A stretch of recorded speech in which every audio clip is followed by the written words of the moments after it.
But yeah, man, it's good seeing you, man. It's been a while. It has been a little bit. I know, shit. I don't think I've seen you. I think you came to an open mat or something. Oh, yeah. Just not too long ago. Yeah. It was like a couple months ago. I went up there. It's been a while since I've been up there. I think the last time I had been up there, I went on like a random OG night you guys do. Oh, yeah. Yeah, I was like probably usually in November. Yeah, what was that? Like 2020 or something? I can't remember because when I used to go to your gym, I used to go in, I think it was like 2018 or 2017. I think it was. Yeah. So, It's been a little bit. How you been, man? How things been? I've been doing really good. Yeah. The gym has been going really well. Yeah. Everything's pretty good. And everything's good. I got my black belt. Yeah. Congratulations, man. November. How'd that feel? Overwhelming, kind of. Yeah. It's getting it from my brother too. Like that's special. Really special. And that's why I started. I said this when I kind of gave my black belt speech. That's why I started jiu-jitsu. Like I wasn't driven to do jiu-jitsu or martial arts. Mm-hmm. I did it to hang out with Jeremy, and it's like, so to he's be your older brother, right? Yeah, he's 8 years older than me. Really? So, growing up, when you think 8 years, it doesn't seem like that much now that I'm 40 and he's 48, but when I'm 8 and he's 16, that's a big gap, And so, when we started the gym, I think I was about 20 and, he's 28. So it was a good opportunity for me to hang out with him. And, I really liked it. And then, I was kind of the first student, and so to go up, through the ranks and have him present me my brown belt and my black belt was really, really cool, awesome. And it's, and that outlook on jiu-jitsu, coming from that point is kind of different. Like, I think that's why my jiu-jitsu is a little bit different, than other people's. Like, I'm not wrapped up in the jiu-jitsu. Like, I love jiu-jitsu, right? But it's like I never had dreams of being a world champion or like I haven't really done that many jiu-jitsu competitions. I did some MMA and stuff, but and I've done my share of tournaments, but that was never really the driving goal behind doing jiu-jitsu. It was always to hang out with Jeremy or help Jeremy or, and then, I've met so many awesome people, like that's my social circle. Jiu-jitsu. That's pretty neat. Like the want to hang out with your brother, the love you have for your brother kind of introduced you to a passion that now has probably changed your life. Yeah, definitely. Yeah. And you've helped change others' lives. Right. And then, coaching has, I get so much joy out of that, seeing guys, accomplish, things and overcome struggles and, and then those guys motivate me too. We've got some guys at the gym who are older and it's like, oh, well, they're just starting when they're in their 50s. Like, surely I can make it and keep going, into my 50s, or longer. And it's like, I know we have a guy at our gym. He's like, I don't know how old he is. His name's Jerry. And he's got to be like 60s, maybe 70s. And man, that guy's just tough, man. Yeah. And so respectful, man. Like, doesn't treat you like younger, like, always makes me feel uncomfortable because he's always like, it's always a pleasure to roll. Like, I'm like, dude, not like, you don't have to, you know what I mean? Yeah. Just so respectful, man, like, and I love that guy. And he's such has a good soul on him. And just to see him, I mean, I'm sure he's hurting. I mean, you gotta be, like, and he's like, wants to roll, dude, and it's motivating and it's inspiring because it shows me, it's like, I'm 32. It's like, I don't have any excuse, bro. Like, get up, look at this guy. Yeah. You know what I mean? So, and I think that having a guy like that in your gym is kind of, it's an excuse breaker, and especially if they're there for sure regularly. And that's the guy at our gym, Ron, he's in his 50s and he's there all the time. I mean, he's doing morning classes and evenings. Sometimes he does 2 a days. He's doing stuff outside the gym. And it's like, if he can do it, you can come here 2 days a week, like just, there's not really, you should be able to find time, Dude, I've seen a guy who was a quadriplegic on an open mat came in. Yeah. And like, I mean, you want to talk about like no excuse. Yeah. That guy's like, and I don't know if he trains regularly, but at least he tried it. Yeah. And I think that's the hardest thing is just getting people to try. Right. You know, it's like, and it's intimidating. Like when I first walked into your guys' gym, I was nervous, man. I was like, dude, because as a male, we like to think of ourselves in a certain way, right. Very unrealistic. And so I go and I'm like, I feel like, I was out of shape, overweight, I knew I wasn't that great, but I'm like, dude, I can fucking hold my own. Yeah. Dude. But it's like all this shit in your head. It's like your mind's lying to you. And then you go in the doors and you're like, oh shit, these guys like, yeah. and you don't, a lot of them don't look the part. You know what I mean? Kind of like, just like these nerdy looking guys, it's like, I'm not, that guy's not going to be nothing. He rolls you up like a pretzel, right? But then you get in, I don't know if every gym is like this. I'm sure there's some gyms with bad stories, but walking into your guys' I mean, the first minute I walked in, greeting me, saying hello, like making me feel like, I was welcome. Right. And then making sure that I was taken care of, not beat up. Yeah. You know what I mean? Yeah. And that's, we really stress that. And it's like when we started the gym, Jeremy started the gym, we were kind of MMA based. So like our goal was to get good at that. And we trained hard. We probably didn't train the smartest. And we had a kick-ass fight team, but we didn't have anybody else. Yeah. It was all fighters and athletes, and because we trained so hard. And so we would have casuals or something want to try to, or friends of friends that want to come in, and it's like they do it and they're getting beat up because that's what we were there for. We were there to get better at fighting. Wasn't that the old school mentality back then? It's I think it was. We want everyone to be the hardest of the hard here. We're going to try to make you quit. Right. Especially from a non-traditional background. Like we didn't have, and I mean, a lot of the MMA scene at that time, we all kind of came from non-traditional backgrounds, right. And so, I think the mindset was like, no, we're not going to do any of that traditional, bow and, no, we're here to get good. It was a performance. It was a performance thing, and you get a lot of bad characters that way too. Like, you get some guys that are even take that to the extreme, and it can be difficult. Assholes. Just selfish, and you're a team. It's the weird thing about MMA is like it's you on fight night, but it's a whole team to get there. Right. And there's some guys that just didn't take that seriously and abuse other people. We weren't trying to hurt each other, but we were trying to get good. And and now we've moved more towards the jiu-jitsu side of things. It's like we want everybody to do this. Like we want to try to get as many people as we can to do this because of all the things we've received from it. Like I said, my friend circle is the gym basically, and so like, yes, come and do jiu-jitsu, but if you don't want to compete, that's cool. We want you to be safe, and and some of that's on you, like knowing your limits, right. And we feel like you need to be pushed, we'll push you, but if it's not a performance thing for you, then that's cool. Just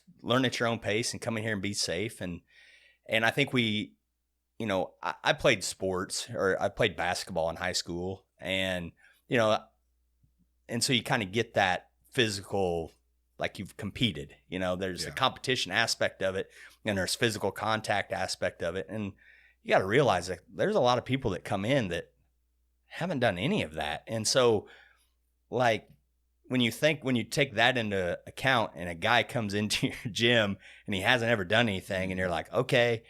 You're going to go with, Tommy here. You don't know Tommy, but Tommy's he's going to sit on top of you. Yeah. We're going to work mount stuff today, and he's going to straddle your chest, and he's going to be on you, and now he's going to take your back, and now he's hugging on you from the back, and okay, now he's going to strangle you. And it's like what? What did I get myself into? And so like, you have to build, it's like, we don't let people roll, right off the bat. If they've had some wrestling experience, that's different, or some prior experience. But for like newbies, like, no, just get comfortable with what we're doing here before we start adding, a live aspect to it. And I know one thing you guys did for me. You guys actually paired me up with. I'm pretty sure James was probably the first guy I rolled with. Yeah, we try to. He was a blue belt at the time, and he was really good at like not being normal blue belt. Yeah, because he doesn't have the ego part of it, right? Like he took care. And that's kind of how we start. Like I always tell people, like you're probably going to go with the highest ranked guy. Yeah. Like when your first roll will be with the highest ranked guy here that night. If that's me, or if that's James, or Noe, or those guys, like because I can trust them to let you do what you need, like. They will sacrifice that round for your learning and your comfortability to get you up to speed on what grappling is, because like, that's why I tell people, like, okay, yeah, your first roll, you're the new white belt. If I put you with the white belt who's been here for 2 months and he's been doing nothing but get tapped out, you're chumming the water for him. And it doesn't matter how nice they are. Yeah. They want to start getting some taps back, and you're going to be that guy. So it's going to happen. Like you're going to eventually go with that guy, and he's going to tap you, but let's not make your first experience that experience. Horrible. Yeah. Don't come back. Yeah. Right. And so, it's just about building a first impression and easing them into jiu-jitsu, and it's worked out really well. And then we've kind of started doing some different things in our classes where even we like before we roll, we do like some situational stuff. So we're like narrowing. It's a live round, but it's very narrow, and so that kind of introduces them, like 2-minute positionals. Yeah, kind of like that, or just you're in half guard top, they're in half guard bottom. The guy on the bottom is looking for an underhook, and that's it. Yeah. And the top guy's looking to pass. Yeah, and it's that's not completely live, like no submissions. Just yeah. Get like out of this. It's this very narrow goal, of I just want this underhook. I want this. That's all I want. Those are my favorite, dude. Yeah, we do comp nights on Thursdays, and all we do is work positional. So it'll literally, at the end, you're fucking exhausted. Yeah. It's literally like, I think we do like, I don't know, 6 or 8 rolls, maybe 10 2-minute rounds, and you're going with your partner. If you start in guard, you start, and then after 2 minutes, he starts. Right. Sometimes they'll be live. Sometimes we're just working. Hey, get out of it, and then reset. You know, those are my favorite, because if you're always like dominating, what happens when you end up against somebody who's dominating on, like, it's always on top of you, and you're in side control, and then you're not very good at it, because you never are really in that position. One of the things that, like, one of my favorite ones to do, and we don't do it, like, we have several of those, so they kind of rotate, and like one of my favorites is you're starting guard, and all the guy on bottom's trying to do is hold you there, and all you're trying to do is open his guard. Like, that's a hard drill. Like, if that's the only 2 goals you have, and all that guy has to do is not open his guard, like that's super fun. And a lot of even the blue belts are like, wow, I'm not used to that. You know what I mean? Like, because, especially us being to the point, we're trying to pull guys in rubber guard, and we're trying to work a high guard, and we're trying to submit, we love submission only. So like when we roll, like, people are attacking out of their guards, and then that makes openings and easier to pass. And so, but like when his only goal is to not open his guard, then it's hard to open it, And so it kind of woke some guys up, and hey, I need to maybe spend a little more time on that, And so those things are fun. But like I said, it's a good way to intro people into full on rolling and hopefully get them to stick around. How do you guys kind of, my thing is I really look up to the old school mentality of like that dog that they're trying to create in you. And I understand probably from a business standpoint, it's not the greatest way to go about running your gym. So I know that over time they've had to adapt, but I just feel like sometimes, man, like hearing about those guys talk about back in the day and stuff like that, like my buddy Luke Josephine, like he's always telling me, he's old school guy. Yeah. He's always telling me like stories from back in the day. And yet he's really, he's so humble, dude. Like, he's always telling me, like, don't worry about it. That's how it was back then. But, like, now it's a lot better. But, like, I don't know, sometimes it's like, I want to be like what you had to go through, and he gives it to me sometimes. The dude gives me like the worst neon belly I've ever felt in my entire, like, he literally just, that dude fucks me up every time I roll with him. but he's great because I asked for it. Like, he's not going to do that to anybody else, like, or we'll select few, but I feel like it makes me tougher. You know what I mean? And I just get worried over time. And correct me if I'm wrong, that jiu-jitsu can kind of get watered down, get soft. Yeah.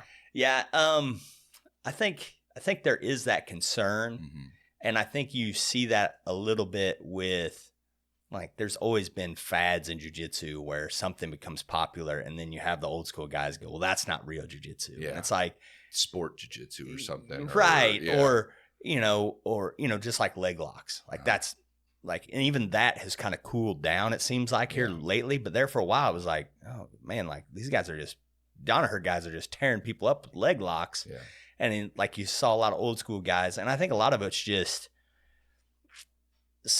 like trying to excuse away, like, that hole in their game. You know what I mean? Like, oh, that's not real jiu-jitsu.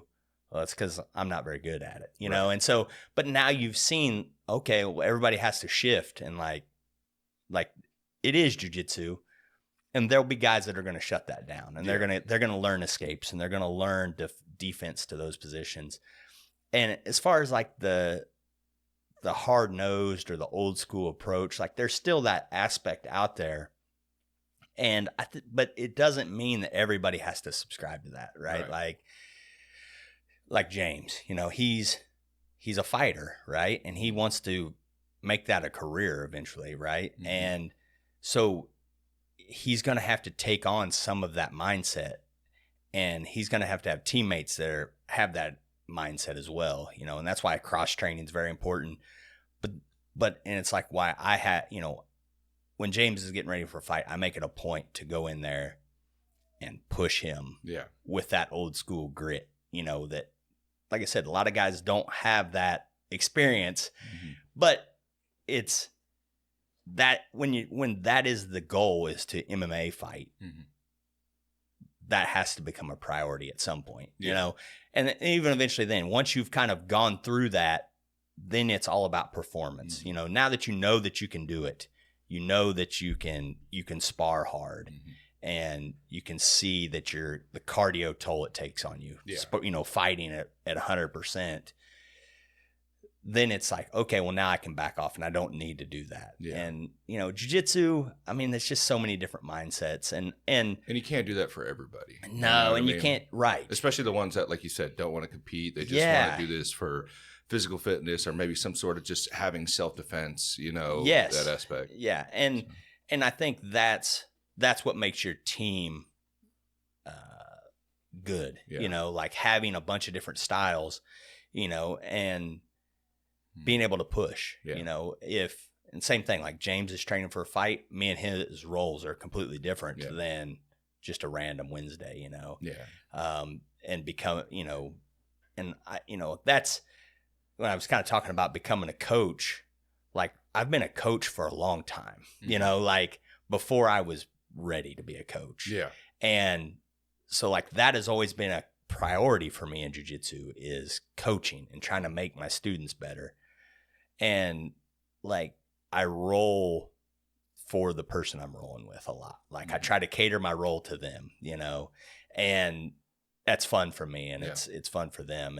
And like I said, I just feel like there's a time and a place for that old school mentality. And like, if somebody approaches me and says, Coach, I want you to give me everything. Like, I want you to go. Yeah. Like, we're going for real. It's like, okay, I can do it for one round. Like, you know what I mean? Like, because with that comes injuries and pain. Sure. And, so it's kind of a balance of, you can go hard like that, but there's a limit to it. Like, eventually you're going to get beat up. And it's, if you do that as a new guy. Like you'll get good fast, but then there'll be a point where you'll start to, your returns will diminish, you know, because it's always about going hard and trying to do this thing. And you'll get into a rut where, yeah, I'm really good at this one thing and I can do it to 90% of the guys I roll with.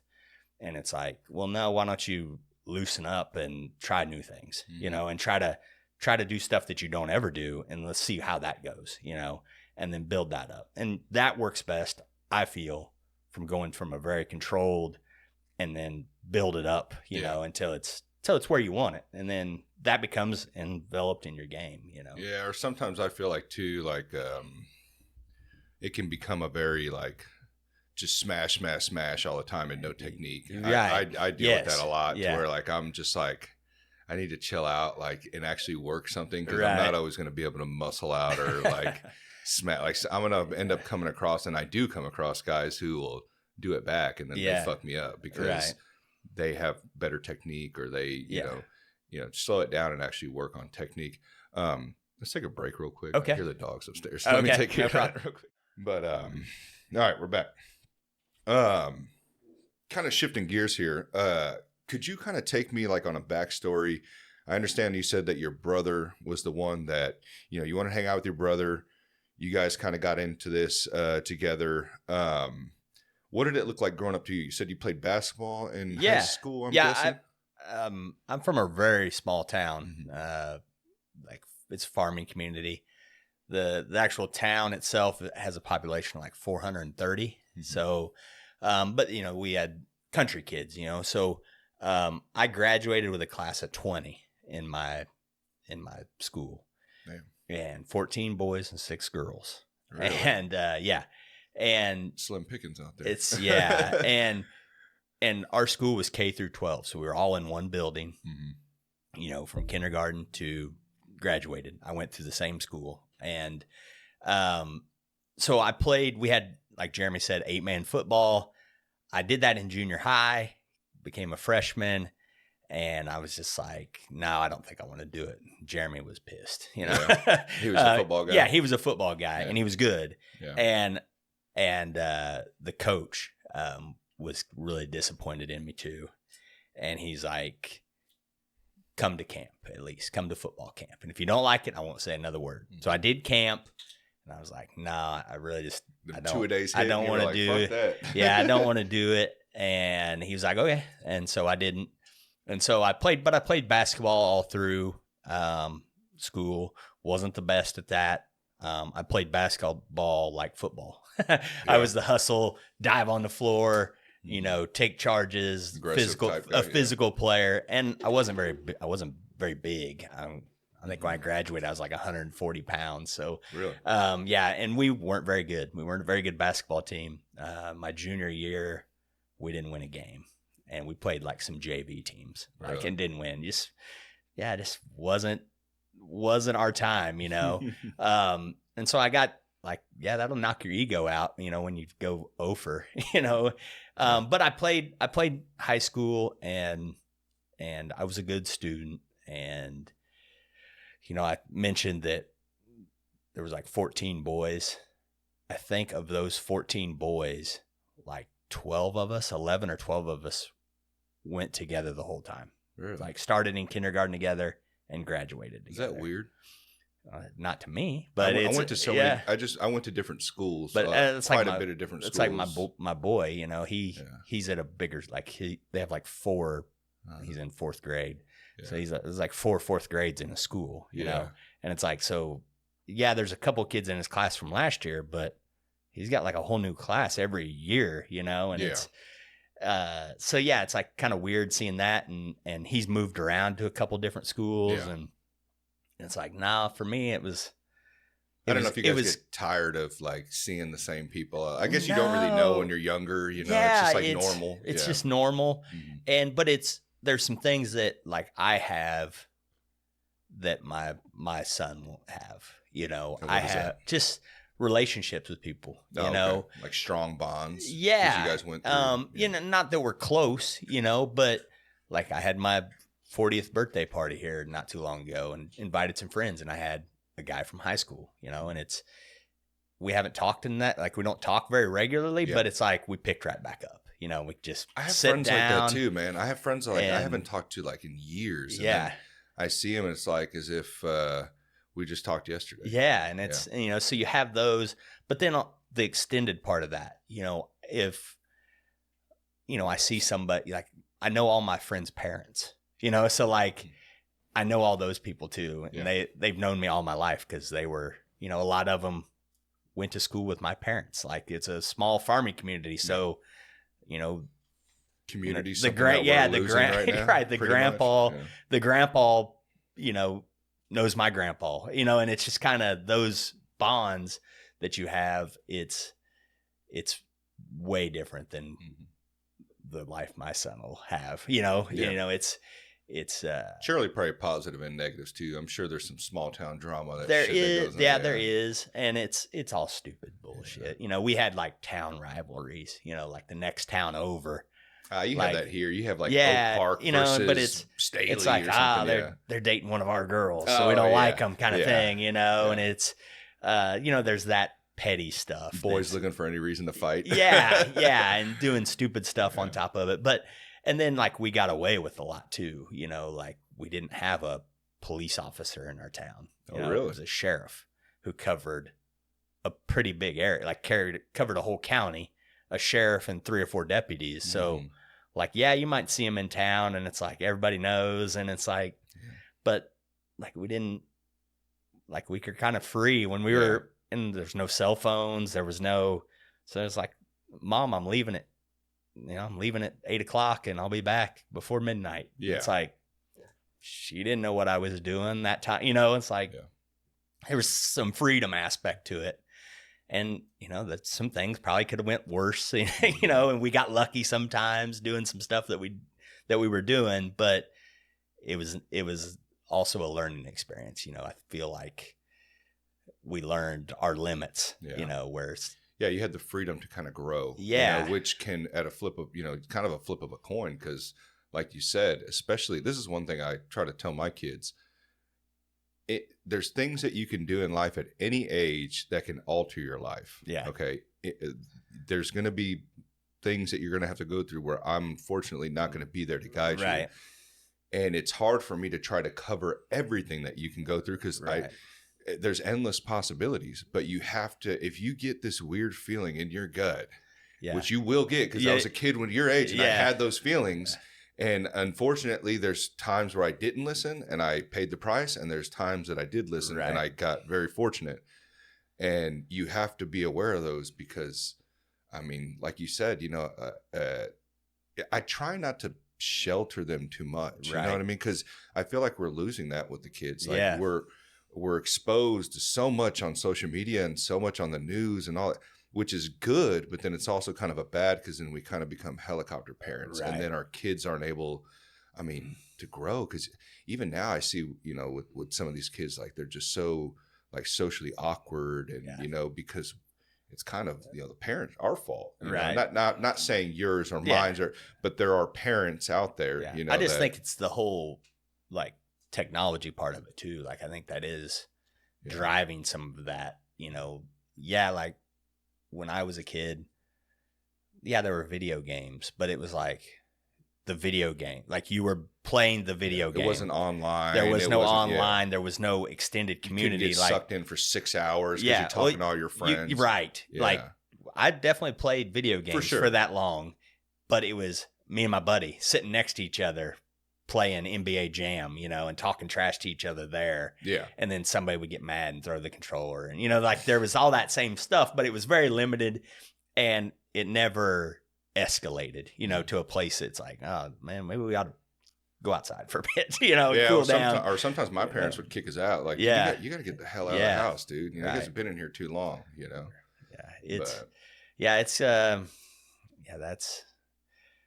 going to be interesting to see what the next year. And I see some positive signs about some of the almost like backlash to our current climates in, our current cultural climate where some of the younger people are like, no, we're not going to do that. And I think it's good. And I hope it sticks. I hope it you know, because there's some things that need to change, and I hope the young people are gonna not let our society continue down a path that leads to bad things. Yeah. I hope that they're gonna be just like, no, we're not gonna do that. And I think you look at the generations, you know, like, you know, I graduated in 2002, so like after 9/11. You know, the internet was not a thing that everybody had, you know, there were no cell phones. And I think now that my generation is becoming parents that have lived with that stuff, that we are kind of being able to guide our kids better than like the generation came behind me. They had to kind of learn all that stuff on their own. You kind of were in the middle. Yeah, like, right. Like, because like you said, you graduated in 2002. I mean, there was phones, but they weren't like how they are now, you know, with the big screens. Yeah, and able to get on my first apps. phone was the old block Nokia that had Snake. Yeah. Like cost you a dime to text somebody, you know. And mine was like a Virgin Mobile flip phone. Yeah, you know, where you had to pay minutes, so I wasn't ever on that freaking thing. Yeah, but yeah, I mean, and then so you kind of seen both sides to it. So yeah, and I think, like I said, I think now that my generation is becoming parents, and you know, the generation before mine, like Jeremy's generation, you know, like they didn't really have a lot of experience with that as kids. Right. And so then like, I think they just kind of let their kids have at it. Like, I don't really understand it, but it's all, it seems like all the rage, just, you know, and I think that led to some negative things. And I think now that we're getting to the point where people who've grown up with it see some of the bad things that's brought, and hopefully they can kind of shield their kids from it and try to get things back in line. It's hard to shield too, because I graduated in 2010. So like I said, we had cell phones, but really in high school, I didn't have a phone with the screen until out of high school. I feel like the iPhone was during high school, right? Like during that time period. But I didn't have one. I think it was very expensive at the time. I don't even know anybody who had one, to be honest with you. I mean, I think the coolest phone I got when I got out of high school, I got like one of those. One with the slide out keyboard. Yeah, the freaking, the kick. It would like turn, you know, sidekick. Right. That's what it was called. But before that, I remember I had like a little Nokia phone, because at the time, the smaller the phone, the cooler it was. Yeah. So, and T9, oh, dude, I talk about this all the time. You want to talk about texting? Fucking nobody wanted to text back then. Right. That shit sucked, dude. You had to like hit it 3 times, 2 times, or whatever to get the letter. I'd have tried to like, I'm sure I can switch my smartphone to T9 somehow. Yeah. And just give it to my son and be like, hey, send this text. And see, they'll stop texting. Yeah, they'd be like, what? Now I see people and they're just like, I was watching this, I don't know who it was the other day. I just happened to glance over. I'm like one of those guys that's always like looking. I probably look weird as fuck, but I'm always just looking. People watching. Yeah, people watching or just looking. I'm just curious, you know? And I seen this person and they were just like, and it was like this, the scroll text, the scroll typing, the swipe stuff, like where they're just like making all these crazy. Like, I actually use that on my phone. You? Yeah, you hold it down and you just kind of draw letter to letter. Yeah. And it'll kind of spit out the word. Now it's just like autocorrect. Like sometimes you're like, no, that's not the word, you know. And then you just lift your finger off. And so I actually use that, and I was actually got really mad. I got a new phone a couple years ago, and it didn't have that on there, and I'd gotten used to it. And then eventually they did an update and added it. And I was like, oh, thank goodness. Is it faster for you? Yeah, if you know the keyboard, like, it's just. Because I'm just so used to. Yeah. That's just me. It's a one finger, so you just draw, and I like it. But yeah, it's crazy to see like how we get so used to things like that, you know. Yeah, we're definitely creatures of habit for sure. Like once you're on something, it's like you don't want it to change. Yeah, you know? Yeah.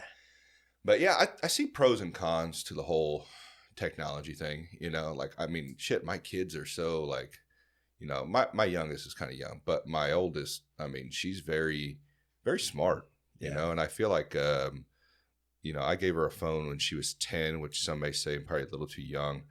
It was more of a way to contact for a while, so it was very limited. It's not as limited anymore. She's 13 now, but I still tried to. I still try to limit a lot of things, like amount of time and stuff like that, and then as she's getting older, I'm trying to give her a little more like, how do I say that? Like to where she has the power to limit herself. Right. Because I don't always want to be like taking everything. Your phone like time monitor. Is between 8:30 and 9. Yeah, like I don't want it to be like, and it was like that for a while, right? And she still, has like a bedtime and stuff like that. I still think those are things that are needed. Yes, and because if not, I know she'd be up all freaking night, I'm sure, on that damn phone. Yeah, but yeah, so it's kind of like a dance. Like I'm trying to give her a little bit, but if I start seeing abuse, then I'll pull back. That's kind of how we've treated my son. He's 10. And so he has a school iPad, so has it with him all the time. Schools are already giving them, yeah. And so we've held off on the phone, and it's kind of like we were talking T9. Like he doesn't type; he'll speak to text, right? Like when he wants to Google something, he's like, "Google, do that." He'll ask it that way. I need to start using that. I never really used that. I don't. Yeah, and that's kind of the same thing. Like I don't use that either. I think it's just as it goes on, it's going to happen, but. There's some things like he did a program through school through Duolingo and, learning another language. And he picked German because he has cousins that live in Germany. And so he wanted to be able to it's like, oh yeah, that's cool. And so it's like, yes, that's awesome that he gets on there every day. He has a streak. It tells him how many days in a row he's done it. Yeah. And so it's like, yes, like the screen game addictive part of it, like that's super useful when you're trying to do something like that as a 10-year-old. Like, yes, do that, but even then it's limit the time, don't we have to cut him off, and we've done he got playing video games a lot, and it's like eventually we're like, nah, we got to cut that down to one a day. Like 1 day a week, pick the day and you can play. But it's like, no, you're not going to come home every day and play video games until we tell you to stop, or you have to stop and go to bed or whatever. And it's like, and then we've really held off. Eventually it's going to come that he's going to have to get a cell phone, and, but it's like right now, we live in a neighborhood and there's a park down the street, and it's like, we've got walkie-talkies, take your walkie, so you have the freedom. But if I need to get a hold of you, I can get a hold of you. If you need to get a hold of me, you can get a hold of me. And you have some freedom. Nobody's watching you down there, but there's still that contact. I'm sorry, man. We're going to have to take another break. I don't know what's been going on with the dogs today. It has not been my day. So let me go. No problem. All right, we're back.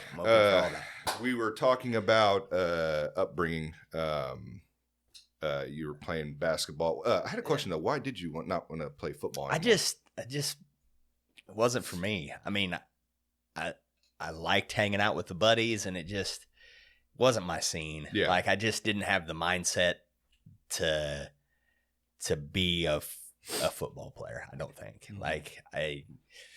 I was going to be probably in the trenches. I was going to be a lineman, probably, even in my small stature at that point. I just wasn't athletic enough to be a quarterback or running back. Me too. I was a tackle. And we played 8-man. So there's a center, 2 guards, running back, fullback, quarterback, and then a couple ends maybe that are kind of your wide receivers. And it's I wasn't athletic enough to play any of those positions. So it's I was probably going to be playing guard. And it's and then 8-man, a lot of times you're, especially me being undersized, it was hike the ball, chop them at the knees. Okay, that's my job. Yeah. And do that. I do that 40 times a game. It's Did you do college at all? I did just a semester. And same here. Yeah, I was going for graphic design.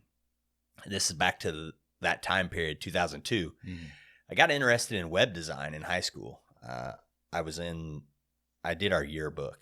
I was in our yearbook class, and I really enjoyed it.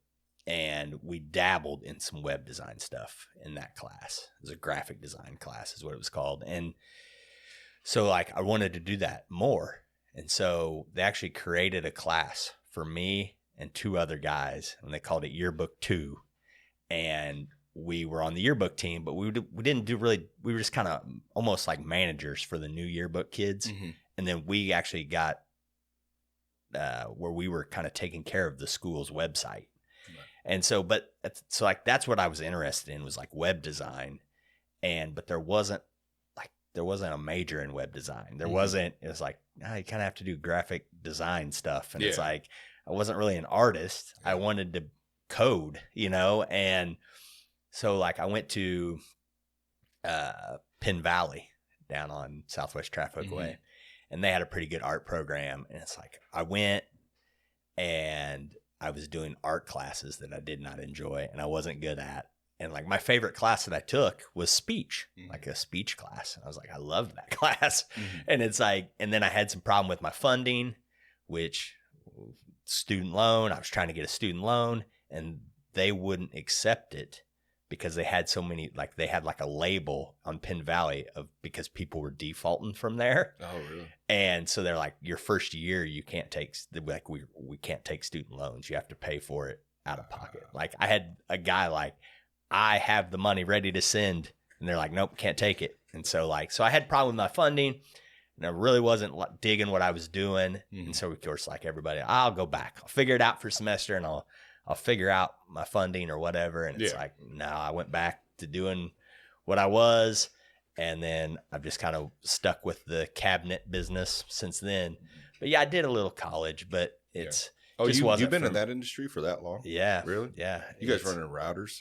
With routers and CNC routers. And CNC. Yeah, we're doing the CNC, and the first shop I worked at got one eventually. I think it was probably, I don't remember if it was between my time off, because I kind of worked there part-time in school, and then I moved back home after college, after I dropped out of college, and went back to work for them, and they had a CNC by that time, I think. And so kind of learned, like, I was just like, this is a 6-figure piece of machinery and you're going to let me run it at 18. And it's like, so I kind of learned there, and, then I bounced around some different, but always around that industry.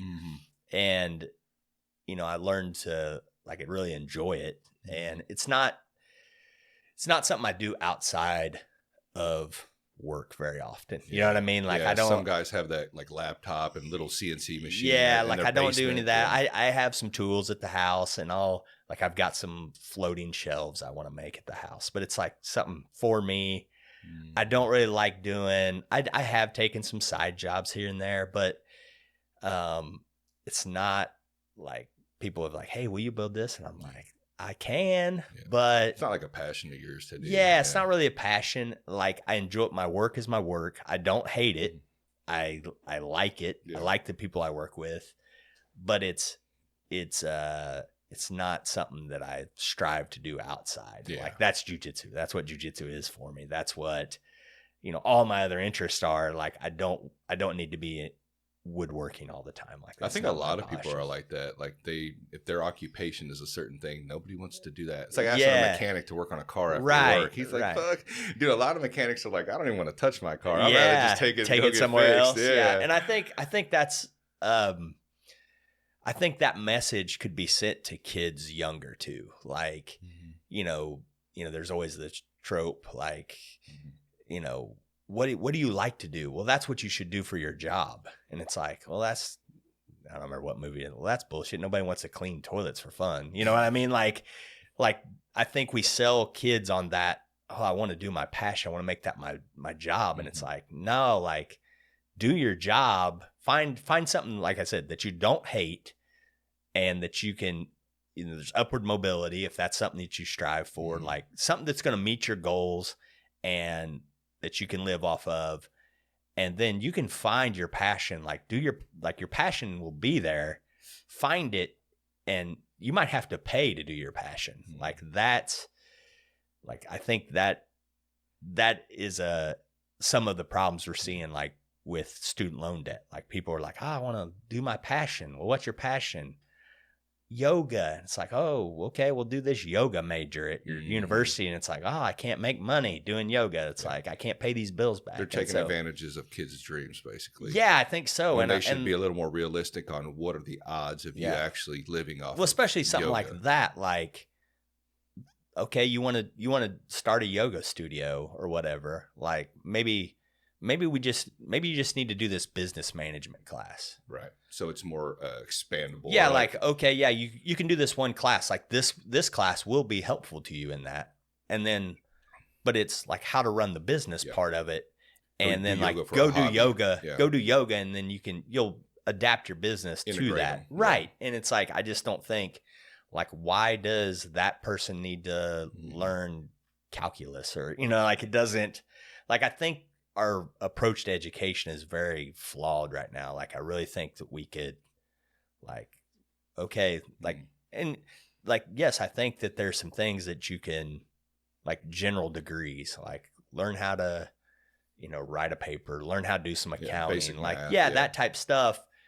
But, like even stuff in like technical school, like I'm sure they would have been teaching me stuff in technical school. Like if I would have went that route, I was a college prep kid. I was pushed to college, even though same here. It might not have been right for me. I might have been better off going to like I don't even know if this is DeVry still a thing. DeVry. Yeah, I think so.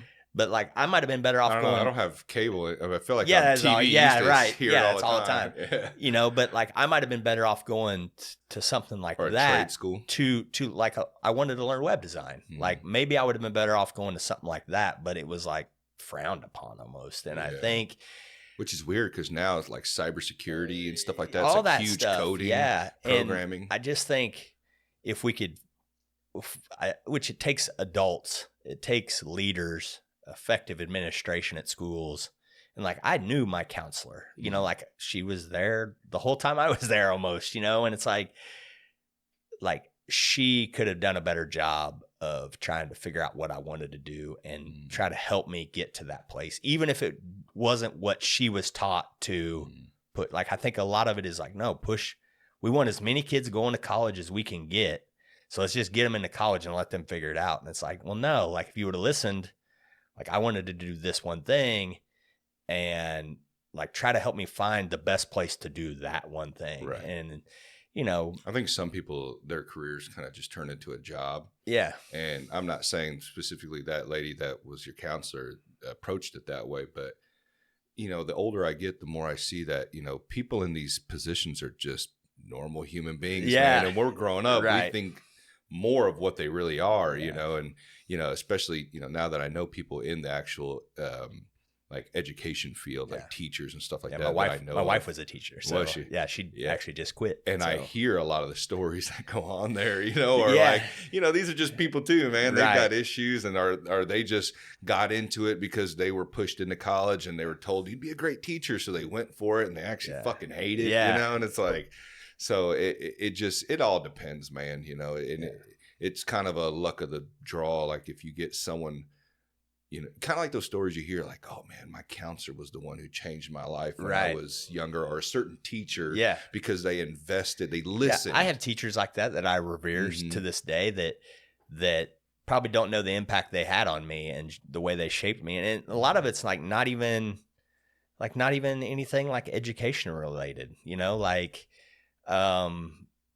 like music. Like I had teachers that influenced my music taste, like opened me up to like oddball music that I wasn't hearing, that my brother didn't, like nobody in my circle listened to, and they were like, "Ah, listen to this. I think you'll like it." And it's like, cool. Oh, I like it, So like there's things like that. I had a teacher that he was a football coach, and if I was going to play football, it'd probably been because he was a coach. Like I wanted to be with him more, like be around him more. And it's like, but I didn't. But he also ran like the drama part, like the theater. Like we did one play a year, and he's like, would you want to do this? I'm like, yeah, I'll do it. And I really enjoyed it. So it's like, and I ended up doing that later. We had a church in our community that did a play every year as a fundraiser. And like, I didn't even go to the church, and they're like, "Hey, would you want to come do this?" And I'm like, "Yeah, it was fun. I'll come do it." And we did it. And so it's like, he opened me to that thing that was fun for me. Right. But I would have never got exposed to it if he hadn't been the person that was running and helping, And so there's things like that like, especially like teachers, and like seeing my wife, like there's still students that she just went to this last summer, went to one of her students that graduated high school in Colorado. And so my wife traveled out there because she she got to know the family, and you get close. You get close to some students. And like, I just think sometimes, like you said, there's people that are doing it for a job and they don't realize, like, hey, if you just concentrate on what your job is here and focus on kids, like, you don't understand like what impact you can have on their life. And then also the flip side, like, if you don't give a shit, like, what impact does that have on those kids? You're doing more harm. Yeah. Like, I'm sure you've had teachers like that too, that you're like, yeah, they were supposed to teach this class that would have probably been really helpful to me, but they didn't care enough to make it worth it. Like, they didn't care enough to make it interesting for me to learn that thing. Yeah. And so I think that teaching, it's a like, yes, it's a balance. You got to realize that, yes, it's a job for these people. And I think that parents have made it hard for teachers a lot too. Like, like I've heard it a lot from teachers that it's not the kids, it's the parents. Like, the parents are the pain in my ass, not the kids. I can deal with the kids. It's that when I deal with the kids, I get backlash from the parents, and it's like, that's what makes me not want to do it. I think a lot of problems in our society right now deals with parenting. Yeah. And I think people like to roll their eyes when that's discussed, but I mean, it really comes from how is the home, and not for every case. There's just some shit kids, what I mean? But, you have a lot better chance if you are trying at home. And I don't mean just being a disciplinary figure, that always doesn't work. You know what I mean? Right. You also have to have good communication with your kids. You got to make them feel like they're a part of the like a family, not some tyrannical, living in not a dictatorship. Dictatorship. And it's a hard balance. Trust me. And me personally, I've had to learn that. I'm not a saint father. I've had to figure this out on my own. Yeah, there's no instruction manual. No, there's not, and every kid's different, and you have to learn from your partner. And then, a lot of homes don't have both partners in the home, you may be a single mother, a single father. So that's an even harder battle to deal with, and you gotta, it starts in the home, man, and the stats bear that out. It's, if there's, if you come from a single parent home, you're more likely to be involved in violence and drugs, and, your chances of graduating high school go down. Like, that's all, there's so much tied into that family aspect. And it's concerning to see certain groups push that, like, promoting it. Yeah. Promote that we don't want to have that. And it's like, no, or that you don't need it. Yeah. You especially don't need when a father in your life, or you don't need a mother in your life. Especially when their goals are the same things that the stats show. Like, we don't want our kids going to jail. Well, then you need to promote the nuclear family, not try to end it, not try to, stigmatize the nuclear family. Like, you need to build that aspect up, and then you'll accomplish your goal a lot easier by promoting that than the opposite. I feel like if you pull those people away from their tribes, because that's how it is, just real tribal, and these people get in groups. Online has made it even easier for people to find those extreme people to link up with. And if you pull them away and you actually talk to them individually without the yelling or the mob mentality, you'll see that people will be like, oh yeah, I mean, I kind of get it. You're right. But it's like when they all link up, it's just like, and that's from both sides I've seen, dude. It's like no one wants to listen. They just want to be right. Right. But I totally agree, man. Like, I know not every relationship's going to work out. Relationships are fucking difficult, man. I mean, it's very hard. If you ever see a person in a long-term relationship, they went through some shit, and maybe some don't, maybe they figured it out, or they were fortunate enough to find a good, partner to link up with, and they meshed very well. But majority of the time, there's a lot behind the scenes that, so it's very hard. And I see why people end up divorcing or breaking up.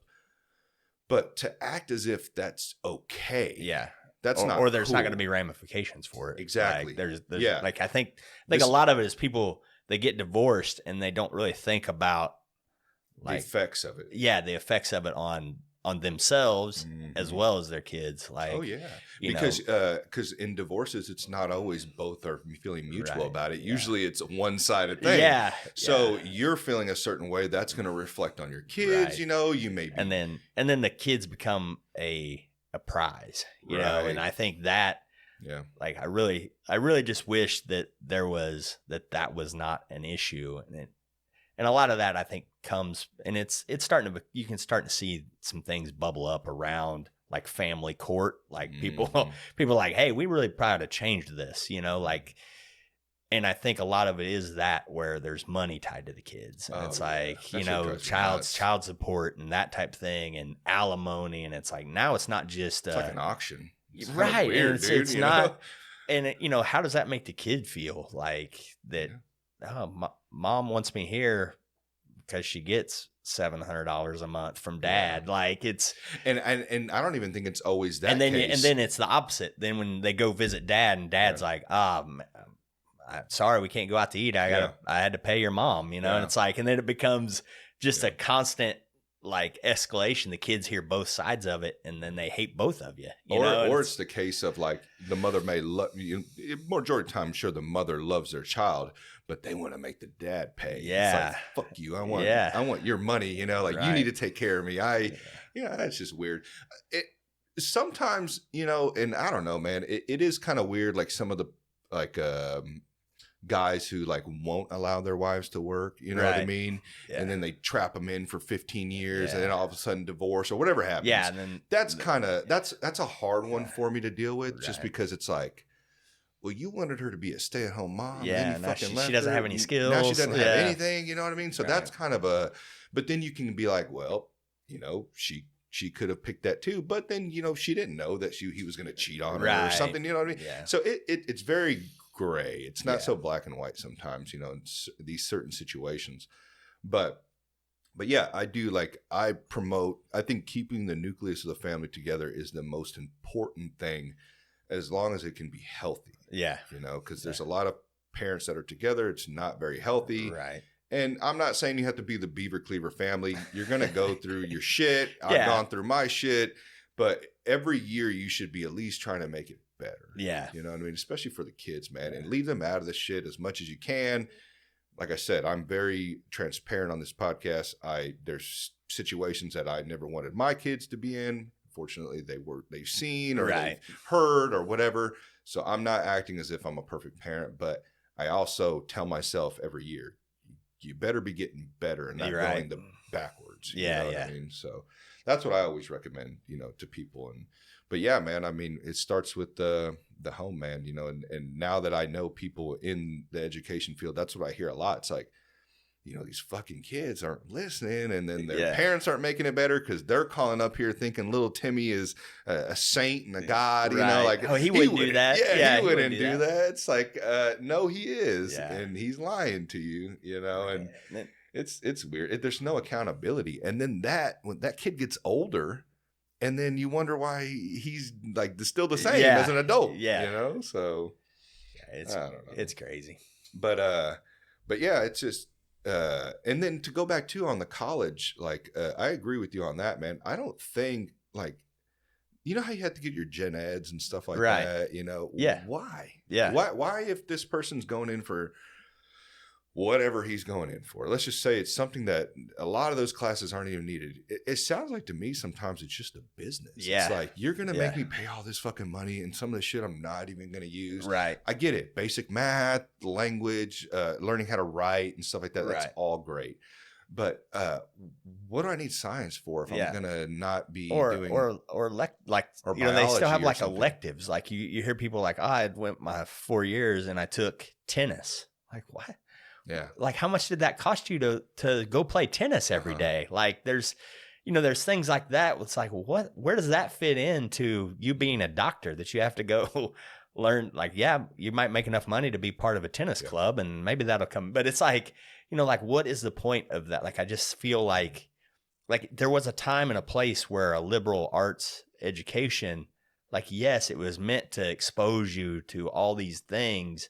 And it's like, but then our education system transformed into it was job training. Like that's what I was sold on to go to college. Like you'll go to college, they'll teach you what you need to make more money. And it's like, no, that's not what it's going to teach me. It's going to cost me a whole bunch of money. Yeah. Yes, I will learn some things that are towards what I want to do, but I'm paying for a lot of stuff that's not going to do that. And I feel like hopefully our education system will change where it becomes more of a performance training, like this is what you need to do, like as opposed to trying to expose you to all these different ideas. Like that's fine if that's what we want to have our universities be. But if that's the case, not everybody needs to go. Yeah. And like that's the message that I got sent when I was in high school. It's like, oh, you got to go to college. Like it wasn't even like I just remember like even my family was like my extended family especially, they were just like, you're going to go back, right? You're going to go back. You're going to go back. And you're going to be a failure if you don't. Yeah. It's like, they had high expectations for me, and like they thought that I could do something, like, I wasn't going to be able to do that if I didn't. And it's like, no, like, I don't think that's the case. And are there times that I wish I would have went back? Yeah. But are there times that I'm like, oh man, I'm so glad I didn't go back.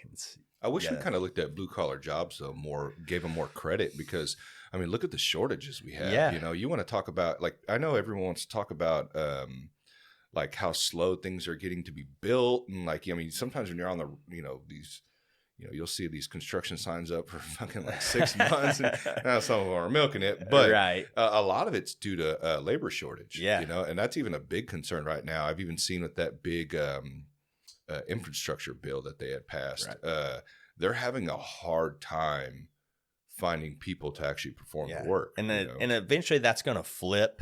I think it might take a while, but I read somewhere that like in construction, and you're talking like plumbing, electrician, like those type fields, that the average worker in those professions is like 50 years old. Oh, really? Yeah. Damn. Like way old, right? Like it should be like 30, 20, 31 or something like that. Yeah. Like as it's gone on, it's just kept getting on. And it's weird. Like once again, like going out on a job site, when I do, like it's not unusual that I'm the youngest person on the job site, other than maybe some people that aren't documented, right? Yeah. Like there'll be some younger those, but like as far as like in a trade, like there's not, like I'm the youngest guy and I'm 40. Like that's crazy. Like there's not a new, we at our shop, we just hired 2 new guys. They're both older than me. Really? Yeah. And it's like, just kids aren't wanting to get involved in. Well, they're told not to, they're told not to. And like, even me, like would I have been better off going, like my school had a program where you could go to a technical school in high school. They would pick you up on a bus and they would drive you to St. Joe, Missouri. It was called Hilliard Technical School. And you would finish out your day there doing whatever you wanted. It's like CNC or nurse. They had a nursing program that you could start in high school, and it was free. And it's like they had a construction, they had a VOTEC thing there. Oh, VOTEC class, yeah. And so like I could have went and done that, and like that would have applied more to what I'm doing now, but it was frowned upon. Like you didn't do it. Or not like, talked about enough. Yeah, right. Yeah, but it was stigmatized. It was stigmatized. Yeah. Like, and like I said, I was always a good student, and so like I was always pushed that you're a good student, you should go there. Oh, you're not a good student, you should go there. Right. It's like, no, that's not the way it should be. And like I have one of my really good friends. He did Hilliard Technical School, went for welding. Graduated high school, got a job paying way more than I've ever made, even 20 years ago. Yeah. And it's like he's worked at the same company all the way through. And he's, it's like, yeah, like why weren't you pointing more kids to that? And it's like now we've got a shortage of those jobs. And like I think even in construction, you're gonna see wages start to go up in those fields because there's not the new crop. So you're going to need people like, maybe eventually there will be, but you're going to have to entice those kids. Like you're going to have to make it worth their while. Well, that's exactly what I wanted to hit on, because I don't think it's just kids not wanting to work. the amount of pay starting out in this economy is kind of hard to justify. I mean, I know some union shops that are starting guys out at $14, $16 an hour. Right. Kids are like, well, I can just work at McDonald's and not have to deal. And they can say like, well, you're going to have a career here. Right. Okay. But tell a 20-something-year-old that has a family, right? You know what I mean? That's maybe been kind of dabbling in and out of jobs. Because let's be honest, kids at 18 don't really know what the fuck they want to do. Right. I didn't know. I didn't either. I didn't really know until my 20s, kind of starting. Even then, even now, like I still go back and forth on what it is I want to do. But and you know, a lot of people start having a family in their early 20s, mid 20s. So telling a guy with a kid, a wife, or whatever, you're going to have to start out at $16 an hour when he knows he can go work at Target or Amazon or something, making 18 plus, you know, or whatever shit. Some of these places starting out $20-something an hour, and, you know? And I think a lot of that, you got to think too, that it's not just the pay part of it, but like a lot of times, like if somebody starts at Target when they're 18 and they stay till they're like, they just work through, like they're going to end up with better benefits than a lot of these trade jobs or whatever. Like there's been a decline in, yes, like unions are great for that type of stuff. Right. Yeah. But the non-union jobs, like you used to be able to go work at the local such and such factory, you know, where they're making, you know, I don't know, trusses or whatever, you know, like, or a lumber yard or whatever. Yeah. Like you used to be able to go work at those places and they're like, you could make that a career. There was benefits. They would pay your health insurance. You had vacation. And it's like, we've lost that in those areas. Like it's become too hard. It's become too expensive. It's become too regulated. And it's like, man, I'll pay you your wage. Yeah. You'll get some days off. Yeah. But like, no, you don't have a pension. No, we're not going to match 401k. No, we're not going to do that. And it's like, and then now you're going to, eventually that's going to catch up. That's going to become a problem for government. Like you're going to have all these people that are, you know, getting to an older age and they're like, I got to stay in the workforce. Like I don't have anything, you know, and it's like, you made it too hard for me. Yeah. Like, you know, because it wasn't that the blue collar dream. It's like you start with a company and you don't necessarily have to move up. Even just being a plumber for a company, you were able to afford a nice house, have your car, you know, shit. I mean, you remember in the 90s, you'd watch those movies, or even, I feel like even early 2000s, maybe, you know, the dad was whatever in construction and the mom was at home taking care of the kids, you know, and everybody worked normal 8 hours, you know, like, and now it's like 60 hours a week is almost minimum now. And it's like, or the vice versa. Like there's like, I worked at a shop and we did a lot of commercial restaurant stuff, and it was cool. Like it's something I'd kind of done a lot of. And, but like we would work those type weeks where we're working, you know, 12-hour days. Yeah. I hate 12. You work 10 on Friday and you work 8 on Saturday. And like you do that for like 3 or 4 weeks. And then you turn around and then, oh, we don't have anything for, like, you're cut down to 32 a week. Like, it's like. Well, that's another thing too about construction that people hate. And especially like, I know unions want to, and I actually like unions, some of their stuff. But I don't like to where they just make, and this isn't just unions in general, this is construction in general, making layoffs normal. Yeah. Okay. You can normalize and say, well, that's construction. That's why nobody wants to work. Yeah. Because layoffs maybe used to be doable 20 years ago, right? Because the dollar was worth a lot more than what it is now. Yeah. But now we've seen a decline. I mean, there's a chart showing how much the dollar has decreased in the last that shop I worked at. I worked there probably like 6 or 7 years. And I think we went through 4 layoffs. Like you're talking like every year and a half, there's a layoff, you know, and finally got me. Like we finally had a layoff and I got laid off. I didn't quit. I didn't get fired. And how'd you feel? Did you really feel secure at that place? No, well, I mean, you didn't, but I didn't really know that going in. Like so I started there and like March or something. And then like we knew layoffs were coming in December. So I'd worked like almost a year. And I was like, I'm the low guy on the totem. And we knew it was going to be a pretty drastic cut. It was two shops kind of coming together. So we knew that they were going to cut some fat. Right. Mm-hmm. And I'm the newest guy. And so I'm like, I'm fucking out of here. Like, there's no way they're keeping me, you know? Yeah. And like, there's some guys that worked there for a long time. And I had my shit packed. Like, I had it on a cart, ready to wheel it out to my car. And the guy comes and he's like, you're staying. And I'm like, I am. And he's like, yeah, it's you and Dale, my department head. He's like, you're the only two left in this department. It's really? Like, yeah. And so, you know, I worked there. Sometimes it comes down to financial wise too. It was. They'd rather cut a $30 an hour guy than it probably was. An hour guy. And, you know, and then there was a guy that was there. He was older and probably wasn't putting out the output that he should have been. But, you know, and then it's like, I worked for that company, and yeah, there was other times we laid off, and there was times we hired temp help, you know, and so they would be gone after a couple months. And, you know, there's those type of things. And then, you know, we kind of knew that there was going to be another big cut. Yeah. And I had my boy was like 5 months old. Ooh. And they cut me, and I was like, oh, this is not good. Yeah. You know?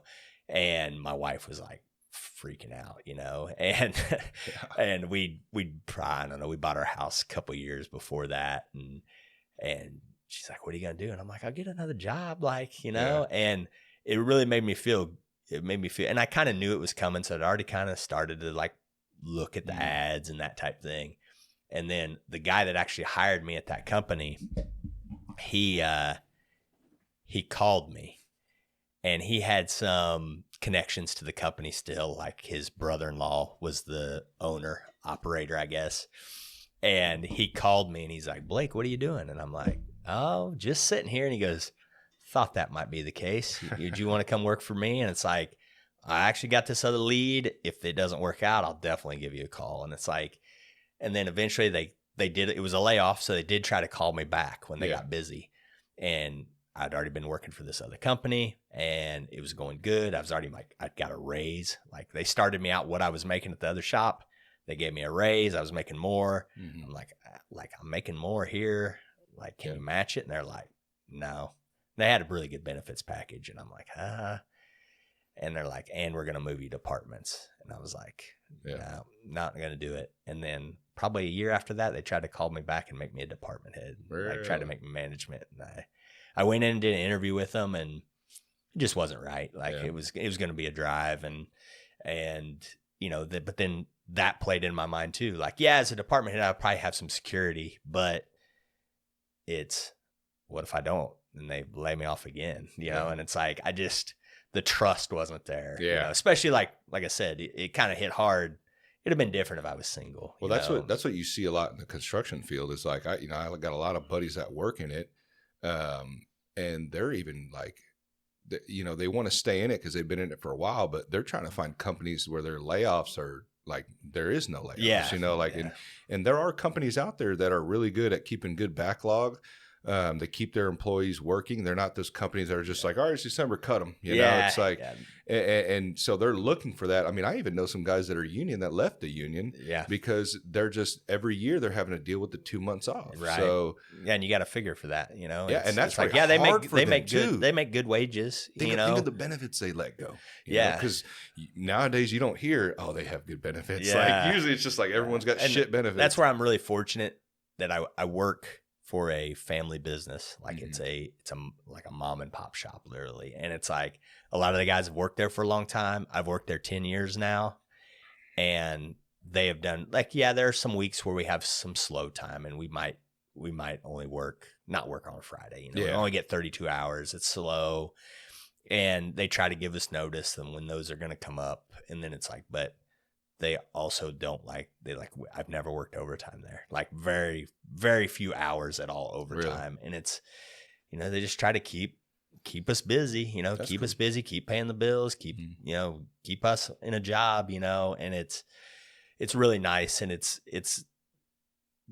do I have the best benefits? No, I don't think anybody does really right now. They pay like half my insurance and, you know, which is like still a lot more than other people get, you know, but it's also like, I have the benefit of, oh, I need to take this day off. Mm-hmm. Oh, no problem. Yeah. That's what's nice about those types of shops, and it's very flexible. But eventually it's like they're going to get old, and it's, I'm going to outlive them. Yeah. You know what I mean? And it's like, so I'm going to have to go somewhere else, and there's those type things, and it's hard to deal with, man. But that's, like I said, but I think that's why we don't have a new generation coming in, because it's not that. There's not that, and like there's, it's kind of funny. I read somebody where they were like, the average age of retirement, like the average lifespan is getting longer, but the average desired date of retirement is getting lower as the new kids, they want to retire at 55. And it's like, good luck. Yeah. Yeah. There's a lot of people I know that aren't even able to retire. Yeah. So. Yeah. I mean, it's going to be difficult. Like, I don't have a high standard of living. You're right. Like, I don't have a big house. I don't drive fancy cars. I don't, I spend money I probably shouldn't on some things I shouldn't, but it's like, we all do.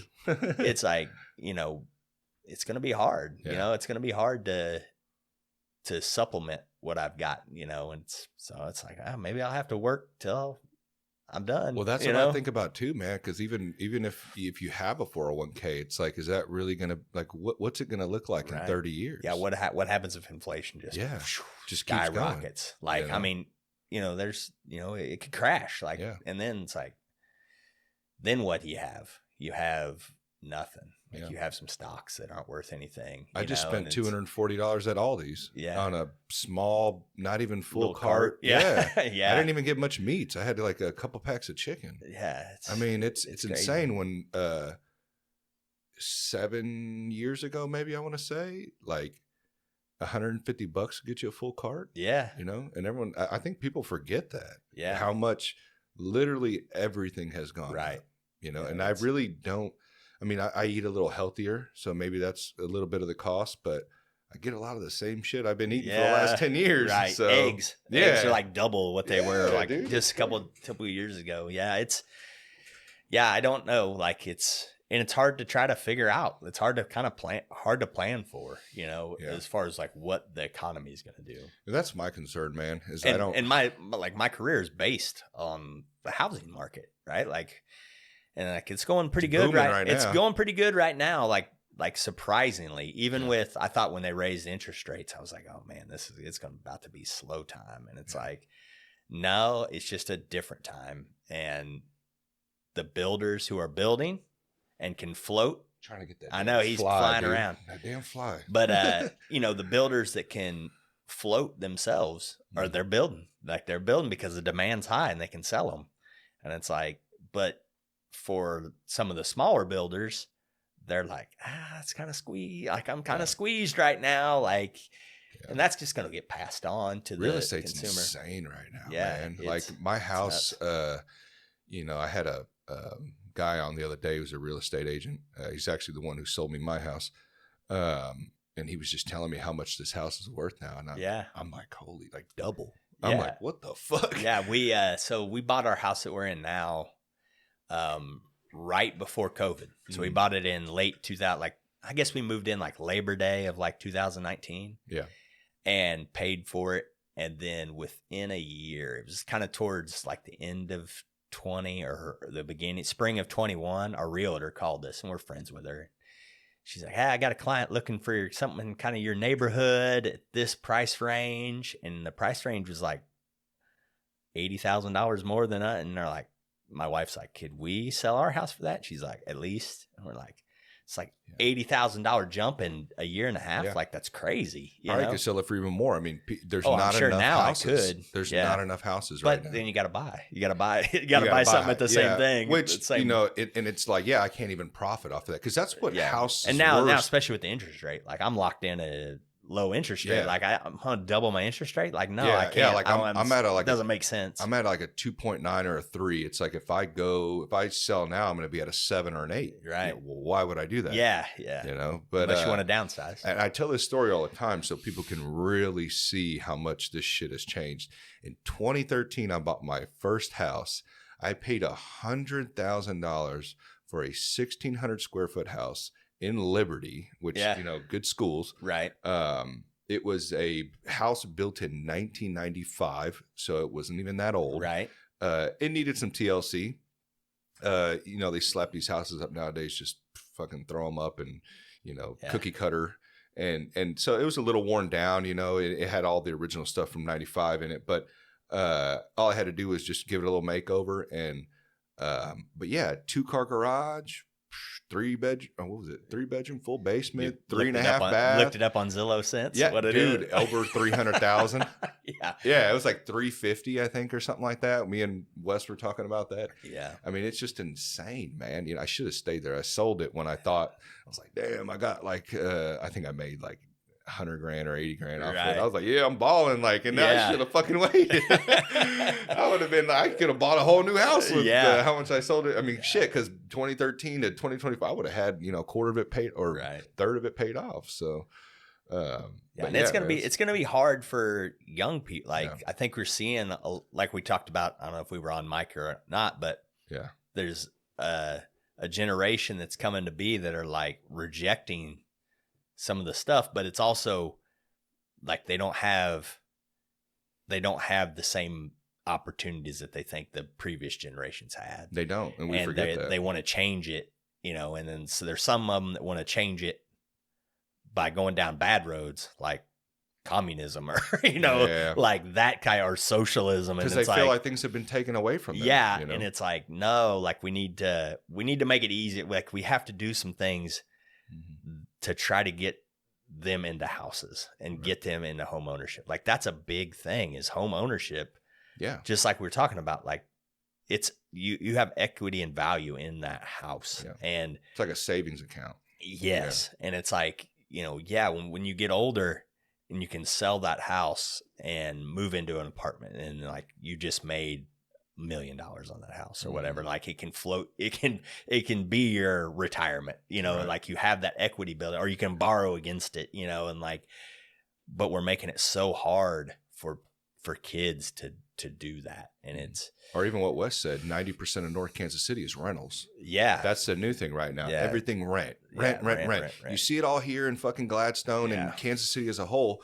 Everything that's being thrown up is apartment complexes. Yeah. And I think that inflated the housing market a lot too. Like even my neighbor's house, they were had a couple kids, and they're like, all of a sudden they're like, we're moving. We're like, what? And they're like, somebody like offered us, like we got a good, like we were kind of looking around and we got a good offer. And then immediately somebody like gave us an awesome offer on this house. And it's like, we can't stay. And we're like, dang, like, and it's turned into a rental. Like, so it was a property manager that gave them the offer on the house. And it's like, now, there's people renting it, but. And then it takes away from communities, man. I mean, because, somebody who's in a rental, they're not going to get to know their neighbors and like become kind of tight knit, which, I'm not like really close, but I know a couple of my neighbors, we talk and we wave when we see each other. Right. Then you just become so disconnected because you're just renting it for a couple of years, and then it's hard.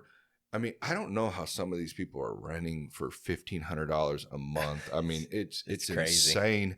I've heard some of the younger guys that I work with are spending $2,000 on apartment complexes because they're like, well, there's nothing else cheaper. Yeah. It's like, holy fuck. Like, and you wonder why these kids are living with their parents still. Yeah. And you're over here saying that they're lazy. It's like they can't fucking move anywhere. Smart. Yeah, they're being smart. And unfortunately, it's taken, like, I have a younger brother that took a while for him to move out because he was just like, everything's expensive. And it's like, damn, when I feel fortunate because when I was 18, I was able to move out and find me a $500 apartment in Gladstone, it was a fourplex. It wasn't great, but it wasn't horrible. I didn't have to move to the hood or anything, and live in some shitty ass apartment. So I moved back from college. I lived with my mom and dad for a little bit, but I was wanting to I wanted to get out, and it was actually through the gym, Jeremy's first little office space or whatever where he rented. They had apartments upstairs. So the guy showed us the space and he's like, I got some apartments. So I went up. I was like, how much do one of these go for? And he's, I don't remember where it was, but not very much, like $500 a month or whatever. And I'm like, I'll take it, and it's like, it wasn't a concern. It wasn't a life decision or anything. It wasn't like, oh, I'm not making enough to do this. Like, no, I can make that pretty easy, and it's just, I just think we're putting kids in a tough spot. I think that's, I mean, with not only is everything really expensive right now, we're going to this rent-based society. It's like, we don't want anybody to own. And I don't know who it is, you know, some say it's the government, some say it's banks, some say it's, you know, whatever. Yeah. But we're going in a direction of where we don't want you to own stuff because we want you to be relying on us, or, you know, or not have any type of wealth. They're just trying to take it all. I don't know, you know, but it's sad, man, you know, and it's sad that these, the younger generation coming up's not able to experience, to where they can actually like afford to have a good life, be able to have a family and stuff like that. And I believe that the housing market's causing a lot of issues with that, with people able to have relationships, you know, people to have start families, people to actually have normal adult lives. And then we're kicking them down, telling them that they're lazy and they're, you know, yes, some are, but not all of them. Some are just, they're stuck. Yeah. You know, because they can't get by with the hourly job that they have. It's not paying enough for them to afford a whatever, you know. I mean, you know how hard it is when you get your first house to have a down payment, you know, and all that stuff. This stuff stacks too. You know, they got student loan debt. You know, and it's like a lot of people are like, okay, I've got this debt. I don't want to put that on my kid. Like, what's it going to be like when my kid goes to college? Like, how much am I going to have to save? You know, and it's like, well, maybe when that's when the shift happens that you're talking about, because then they're going to be like, hey, be careful going to college because I got fucked. Right. Yeah. And, you know, I think we're starting to see a little bit of that now, but it's, you know, that like that stuff stacks on top of each other and we just keep stacking it. We just keep stacking it. And like I said, eventually kids are going to take over and go, no, we're cleaning this up. We're not doing this bullshit anymore. Now, whether that's a good thing or whether that leads us to bad things, like that's what I'm worried about. And like, that's why I've become more interested in politics. Like as I've gotten older, and like I've had that affect me, like politics. Like I feel like politics, when it affects you, then it's like, okay, I need to pay attention to this, you know? And for me, it was when Obamacare went through. Yeah. Oh, that affected everybody. Yeah. And that's why insurance is the way it is right now. now. I was working at that shop, the commercial shop, and they paid 100% of my health insurance. And an investor in the company, he actually had an insurance business and he saw this coming. And so he went to our insurance provider and he said, okay, I want a 3-year contract and you can only increase it this percentage every year on this. And they're like, okay, we'll do that. They did that. What was the Obama lie? If you like your plan, you can keep your plan. We had that plan for 6 more months and it went away. Ooh. And so they kept paying always it. Empty promises. Yeah, they kept paying it, right? Yeah. And like when we had our son, I had to pay 100% of his, you know, and it's not just that our plan went away. It was like, we got it replaced with a weaker. And like the job I'm at now, like every year it's like, I get less coverage and I pay more. I get less coverage and I pay more. Oh yeah. I've seen deductibles at $12,000, right? Or high deductibles, $12,000. Right. How the fuck is a person supposed to, a young family, how are they supposed to meet $12,000? Yeah. You know? Yeah. It's like, I just don't, but you hate not to have it. Like, you know, it's crazy, but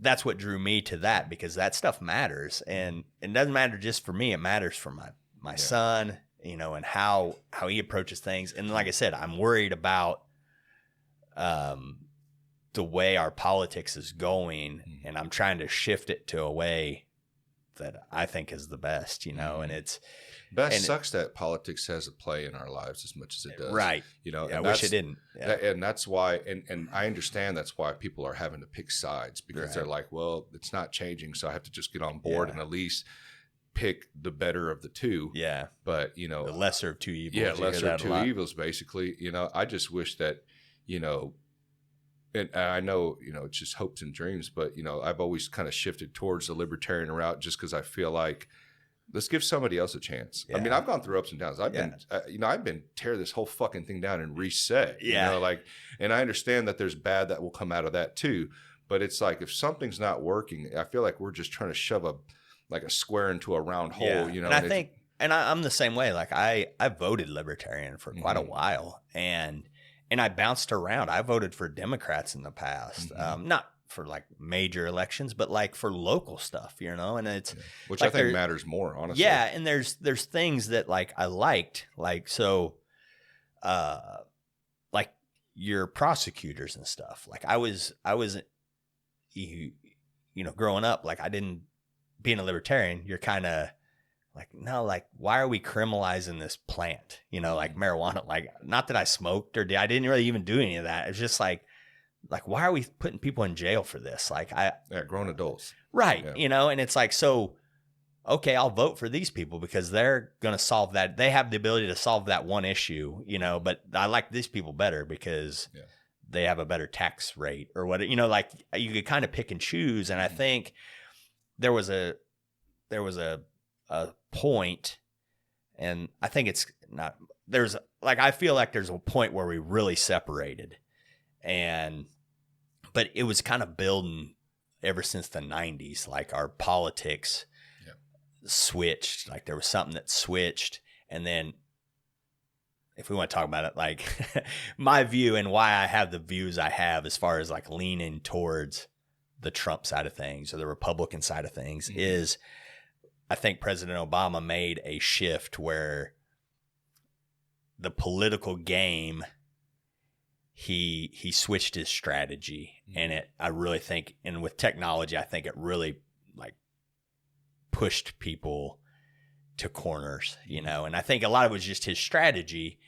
Like if we want to talk, like we can talk about it, but it's, you know, I think he got elected in 2008 coming off Bush, and like I didn't vote for him in that election, but when he got elected, I felt like, man, like we've accomplished something. Like this is like this is cool. Like I remember watching his victory speach, and you're like, oh man, like this is inspirational stuff. Like I feel like we can move on. And he's definitely a good speaker. We're pushing to and his whole hope and change, you know. And I liked a lot of the things he was saying, and it's like, and then so he gets in there, and he passes Obamacare right off the bat, and people are like, ugh, like we didn't really like that. Like seemed good, but now that we've done it, and the way they passed it, read and all the fine that, print, right, and you know, and I think if you look back, like I was kind of talking about the 90s, like Bill Clinton got elected in 92. Right, 92, and like people don't realize that Democrats held like the House of Representatives for like 40 years before that. The Republicans didn't, and then he tried to get in there. Like we had Reagan and we had Bush 1 for 12 years, and then we get a Democrat back into the presidency, and they tried to pass. It was called Hillary Care then, like same thing, like medical, you know, health insurance, government health insurance, for people who don't have access. And he had NAFTA, and he had a couple scandals, and his popularity tanked, and the Republicans won the House for the first time in 40 years. They flipped like 50 some seats in the House. They won like 8 or 9 seats in the Senate, but what did Clinton do? He moderated. Like he was like, oh, okay. They didn't really like that stuff, so maybe I'll work with these guys. And he had a really good economy by the end of his presidency. Not bite down and try to, you know, fight. Yeah. And not divide us, you know, like he really, like you can say what you want about Bill Clinton, but he really kind of brought the country together. And then we had Bush, but then like Obama got in and he passed some things, and he got whooped in his midterm election, his first midterm election in 2010, and he lost the House and the Senate. And then, you know, the Republicans put forward Mitt Romney. It was like, I don't like Mitt Romney. I'm a Republican. I don't like Mitt Romney. But like, that's who we put through, like the milquetoast of the milquetoast and moderate of moderates. And I think Obama had the choice where he could have tried to moderate his positions a little bit and try to win over the moderates and the independents and battle it out there. And instead he went, no, I'm going to focus on my base and turning them out. Minority coalition, blacks, Hispanics, LGBT. I'm going to motivate them, and they're going to come out to me in record numbers. And then I'm going to pick off some single issue voters. And that's what I'm going to that's how I'm going to win re-election. Like people don't realize Mitt Romney won independents in that election. Like he won the independent vote, but it wasn't enough. Like Barack Obama pushed those people out. And so I think that moment, that election really kind of started us down this political track that we're on, because race came into it a lot. Like, you know, Joe Biden, Mitt Romney's going to put you all back in change. It's like, dude, no, he's not, you know, and they like Trayvon Martin and all that. And like Obama started playing into that stuff. And like that built up a resentment to a certain part of the country. But then there's also the part where you build your minority coalition and you build your electorate around this minority coalition and single issue voters. Well, when you do that, you're counting on that minority coalition to stick with you no matter what. Right. No matter how extreme you get, no matter how, and you're wanting them to turn out for you always, no matter what you say or do. But then you have these single issue voters, and I'm sure you know some single issue voters. I know some single issue voters. They're not really moderate on that one issue. Yeah. Like if LGBTQ is your thing, well, then you're for all of it. Yeah. You know, that's your team. Yeah. If you're pro immigration, you're kind of pro all of it. You know, abortion, you're pro all of it. And so like the Democrats have kind of got themselves, and I think this played into 2016 that that base didn't turn out for Hillary and Trump got elected.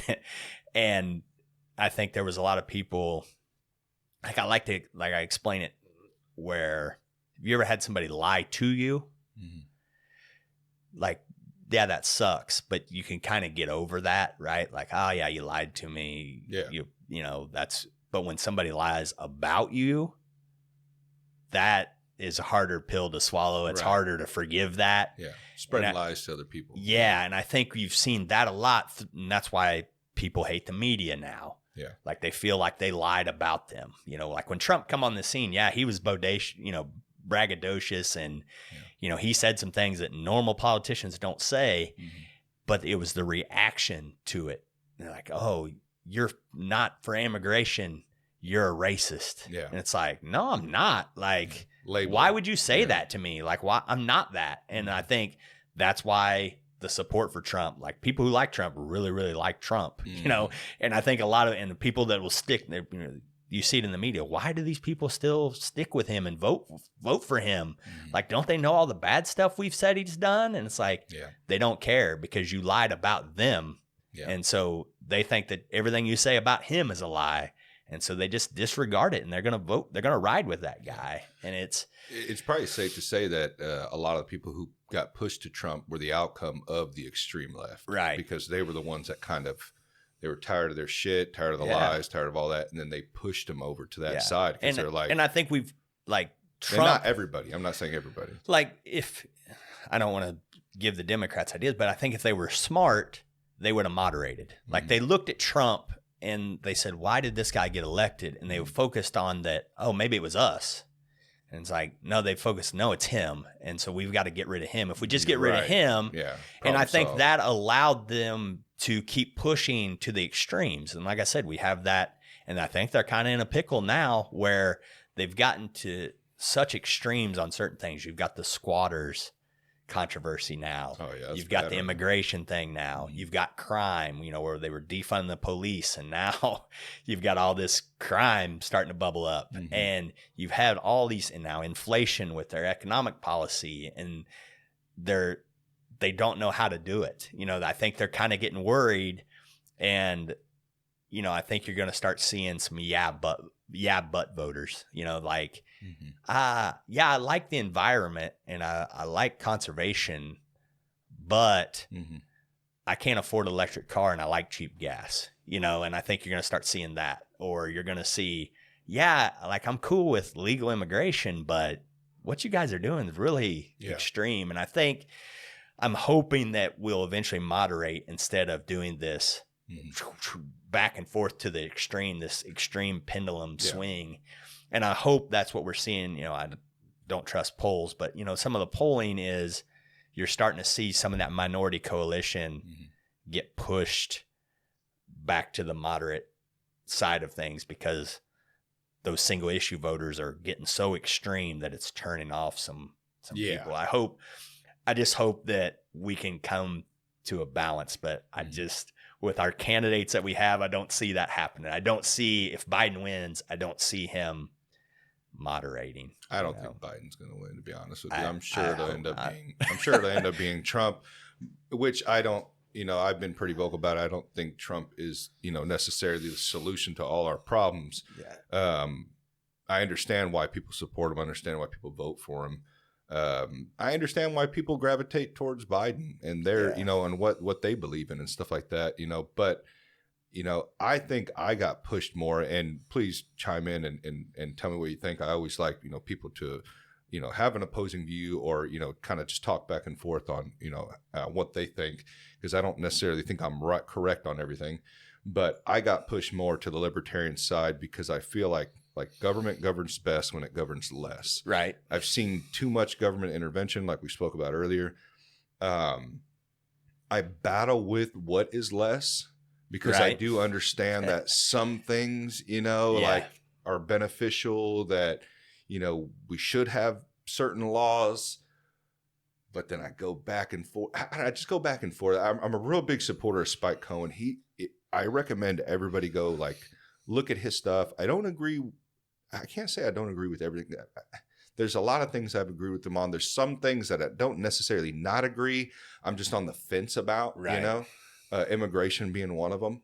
I understand his views on it. And then I just kind of battle with it, because it's like, if we were to just open it up, let everybody, just kind of let it naturally play out, keep it as a line in the dirt, what would happen? I don't know what would happen. Yeah. You know what I mean? And I don't think he necessarily knows. I know he makes a lot of good arguments on why he believes we should do it, but I see the libertarians fight. That's like one of the biggest issues. Yeah, that's a big issue in the and it always has been. Yeah, is the border. But my thing is just I just see a lot of things I don't like with Republicans. I see a lot of things I don't like with Democrats, and I'm just kind of to the point where it's like, get them all out and let's restart. Get somebody new in. You know what I mean? Yeah. Kind of how a football team does it when switch the fucking head coach out. You know? Yeah. Let's try out something different. Yeah, I really think term limits could help that a lot. Term limits, but not just presidency. The fucking people that are in there for 30 fucking years. Like, I feel like there's Nancy Pelosi type people. Yeah, you know, and and you want to go back to like the politic part of it. Like, I'm with you. But I feel like I have, just like I said, I voted for Democrats for certain things, and it's like, but I have seen over my time that they don't stop. You know what I mean? Like, they don't know when to stop. Like, gay marriage, all for it. Cool. I don't care. I don't think the state should be involved in marriage. Like, no, if you want to get married, and it's like, okay, well, now we have to let. I don't think it should be involved in straight marriage. Yeah, get right. Get the government out of everything. That's the way I am too. And it's like, but now it's like, okay, we did that. We raised our flag. Okay, that's cool. But now look where we're at. Where we got boys playing girls sports and grown men shaving in the women's restroom at Planet Fitness, and it's like, all gender bathrooms. No, I can't. Yeah. I'm out, dude. Like, I can't even talk to you about that. Like, you're never going to get me to that point. Do you think there's actually a lot of people who believe in that, or do you think that's a small minority of people? I think it's small, but that's what I'm talking about. And but they're doing it. Somehow they're manipulating these companies. I mean, I'm going to some of these restaurants and I'm seeing what do they call it? All gender bathrooms or whatever like that. Yeah, we got them at the airport. Yeah, why can't you just put like what happened to the restroom that you could lock? Anybody could use the family restroom. Yeah, the family restroom. And I don't understand that. I don't want my daughter in the restroom where there's a grown ass man in and there, I think that's where we've gotten to with, like I was talking about, single issue voters. And the Democrats have built their coalition around them, and now they're getting to where there's conflict. Right. And that's why I said like okay, let's just talk about biological boys in girl sports. Like, yes, there's a very small percentage of people that like that, but the Democrats don't want to make them mad. And so they're like, oh, yeah, you can do that. And you got a lot of people, like I said, going, yeah, but Man, and there's more fucking important things than what the fuck we're like. This is fucking. It's weird. It's like fucking Roman times right now. We're going through. Right. It's fucking weird, man. And even to go back on the bathroom thing, it's like, is this really fucking important, guys? Yeah, like, it's not. But what the fuck? Keep it fucking girl boy bathroom and have a fucking bathroom that you can lock. Use that one. Why do you want to be in the fucking girls? Like, I don't get it. I think a lot of it is too that it's not that they just wanted it that way. They pushed and they pushed and they pushed and they pushed. And I understand. And I feel bad for like some of the people who I have no problems if you want to be transgender. That's not. I don't fucking care what you do in your personal fucking life. Yeah, and I think most people are like that. Yeah, just don't fucking make me do whatever the fuck it is you want to make me do. You live your life. I live my life, and leave my kids alone. Yeah, leave my kids. Yeah, I spoke about that on a podcast a couple podcasts ago. Stop bringing the shit into public schools. You know what I mean? All you have to tell kids is respect everybody on the way they live their life. I tell my kids that. Yeah. I'm not sitting here telling them, oh, you can't like these people because of this. Right. I tell them, respect them. You don't have to agree with it. I personally don't agree with some of the shit I see. You know what I mean? That doesn't mean I'm going to go tell them they can't do it. Right. You know, live your life. Let me live mine. Let the kids just learn at school. Right. You know, and like I said, I think that's why I have went away from the libertarian part of it and went more towards, which a lot of it's just age. You know, I remember older people. But I think libertarians speak that way too, though. Yeah, right? and I think they've had a balance too, where they've kind of went down some trying to please everybody. Right. You know, and they've done kind that of left too. and right. Yeah, that's politics. Yeah. But, you know, I just feel like that we're getting to a point now where that libertarian mindset there's more of that in the Republican Party than there is in the Democrat Party. Probably because it's been pushed over so far. You know what I mean? Right. I think, like I said, I think there's been a constant push, and you know, it's just the Libertarian Party never caught on. So I think we're getting to a point now where people are going, like you haven't done it, like you haven't. I've got to choose. Yeah. Like you look at like Rand Paul and Thomas Massey and those kind of guys, they're libertarians. Yeah.